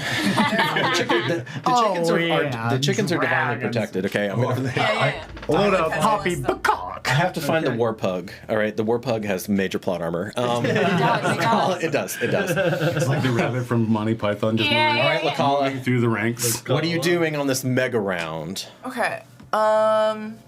You can position yourself basically wherever Almost nothing is going on with the east flank, right? Everyone's over. Right. No, bothered by they're them. They're marching forward. They're marching forward. I'm And waiting till they're in how range. far are they from me? Are they within the 120-foot They're about to be. range? All right. When they come into range, I'm gonna hit the front chuck of them with a hypnotic pattern. Okay. So they will. Are you willing to be up? Are you willing to be up here, like the closest to them, or do you want to have some bodies between you and them? I have a spot for cover over there. That's true. He put it right in front of that area, so. You want to get over here? I think it was farther back than that, wasn't it? What do you want, honey? If it's gonna be reachable to this east flank from the cover hole, I will do it from there. If it's not, then You she'll can maybe get to still like move Tree forward. lands, yeah. you can kind of get near where. Do you want to? Are Actually, you? I'll edge along that tree line. You're willing to entangle just yourself? along the Okay. edge, All so right. I'm not in the thick of it, but I could pop in for a Kind little of cover. They just don't part from They Yeah, should. no, they don't. I know. That'd be cool. They really should. So I'm gonna try to take out a 30-foot cube. A 30-foot cube. 30-foot cube. Okay. Not be able to move until they are. And I assume you're placing it basically again for maximum disruption. Yeah. Where they're having to shove against their own men and then go around them again. Okay. What does that look like? She actually will like almost draw from the water in front of her, and you see her kind of building it up. And then she simply says, "Stop!" And it seems like the water flows forward, and this envelops that 30-foot space. With lots of sparklies. And all of a sudden, they look confused and bemused and aren't moving anymore. And If they are not very wise. 30-foot cube. With this, Weedo, what's your DC? Because you have a +2 with it. That would be an 18. That's pretty fatty. Yo! Pretty fatty. For these dudes? Very fatty. All right. I'm basically giving a representative sample.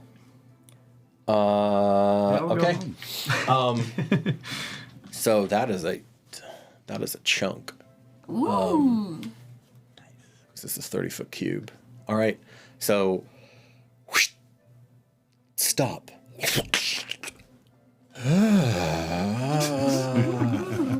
And even though it The was first time seeing a washing machine when you come from the USSR, you're like, yo. and even though it was only a split second, because it's literally just a flash, an instantaneous flash, their heads are watching phantom currents of water flowing around in the air, like in the Amazon, the air rivers. They're just Very cool. they're watching around. They're kind of bumping up against each other, and Skeletons start eating them up.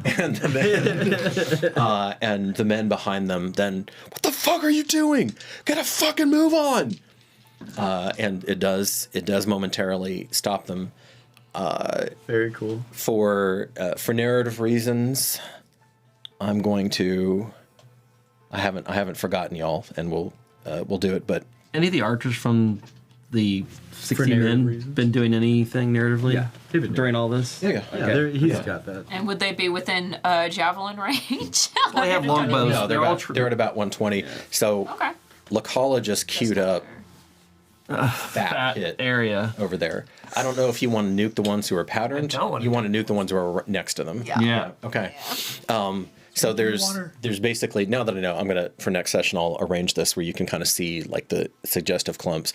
So there's like a split of a split now, and this clump is coming over here and is going around the pattern. So I picture you calling that up. And have you used? I don't think you have. Okay. All right. What does that look like? What does that feel like for My you? man. This is a third circle act of will here. It comes from the fire, the original gift that would haunt his dreams as a vibrant and violent green. Not really understanding how a flame could be green, but knowing it was part of him, as part of his destiny, part of his essence. So that flame emerges from his hand, flickers back to the green, and he just takes it and compresses it down, and compresses it down, and compresses it down until this shining, scintillating, peace, and launches it off. Big poison ball. Grip, baby. Big poison fireball. It rips through the ranks. Hold on that. It rips through the ranks, and I'll have you roll when your turn comes around on the next session. On the next So it begins. As that happens, with what they do understand, and ironically enough, it's the legibility of this that is the undoing, because they do understand Incendia. Some of them do, anyway, which is this world's version of a fireball, which is a horrible, horrible weapon of war for a poor infantry grunt trying to just collect a paycheck and get back to his family. That hits. You've Lakala, you've incapacitated a score or more of them just instantly, and they don't know how much juice you have or don't have. You know, they just know that all of a sudden they've got 24 zombies, next to them. You have this going on. They have not yet smothered a Kotzen, and because they have not been able to combine on him like they needed to and get about 50 or 60 dudes on him to just dogpile him and kill him that way, he is unrelentingly ripping into this already weak west flank.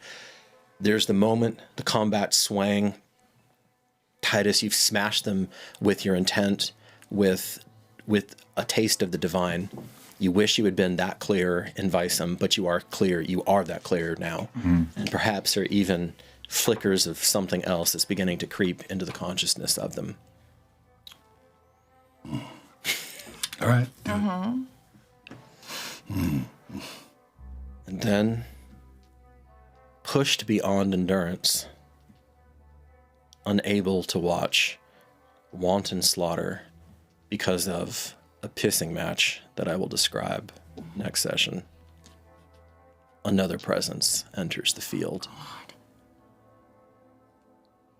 With a towering dignitas from days of old, matched only by the lioness rampant herself. Oh, well, correct. You feel a ripple, a riptide of power flowing over this man as a living imperatrix makes the command, a single word: enough. Lady Vale enters the battle, taking command of these men. Let's go. Let's go. Your most formidable and possible antagonist is now on the opposite end of nearly 5,000 swords. And that is where we'll pause the tale. Oh, I knew it was coming. Do I get to finish my turn next time? Let's go there. I thought that was a mega round. I only got one action. It's fine. It's fine. I was excited You know to what? see her. It's fine. You know what? I will note that. That is Please a note fair that, that is a fair statement because you did not go crawling around. You just Do went on nothing. the lip. Okay. I got things to do. All right, faraway friends, we are in the thick of it now. Hopefully that was legible. And like I said, I will be cleaning up this board and kind of, now that I know exactly how this is landing, we can get this a little more battle accurate. And we will see you next week. Let's see how they do. Oh, yeah. So much for Destruction. with this. Bye-bye. Bye, guys. Bye.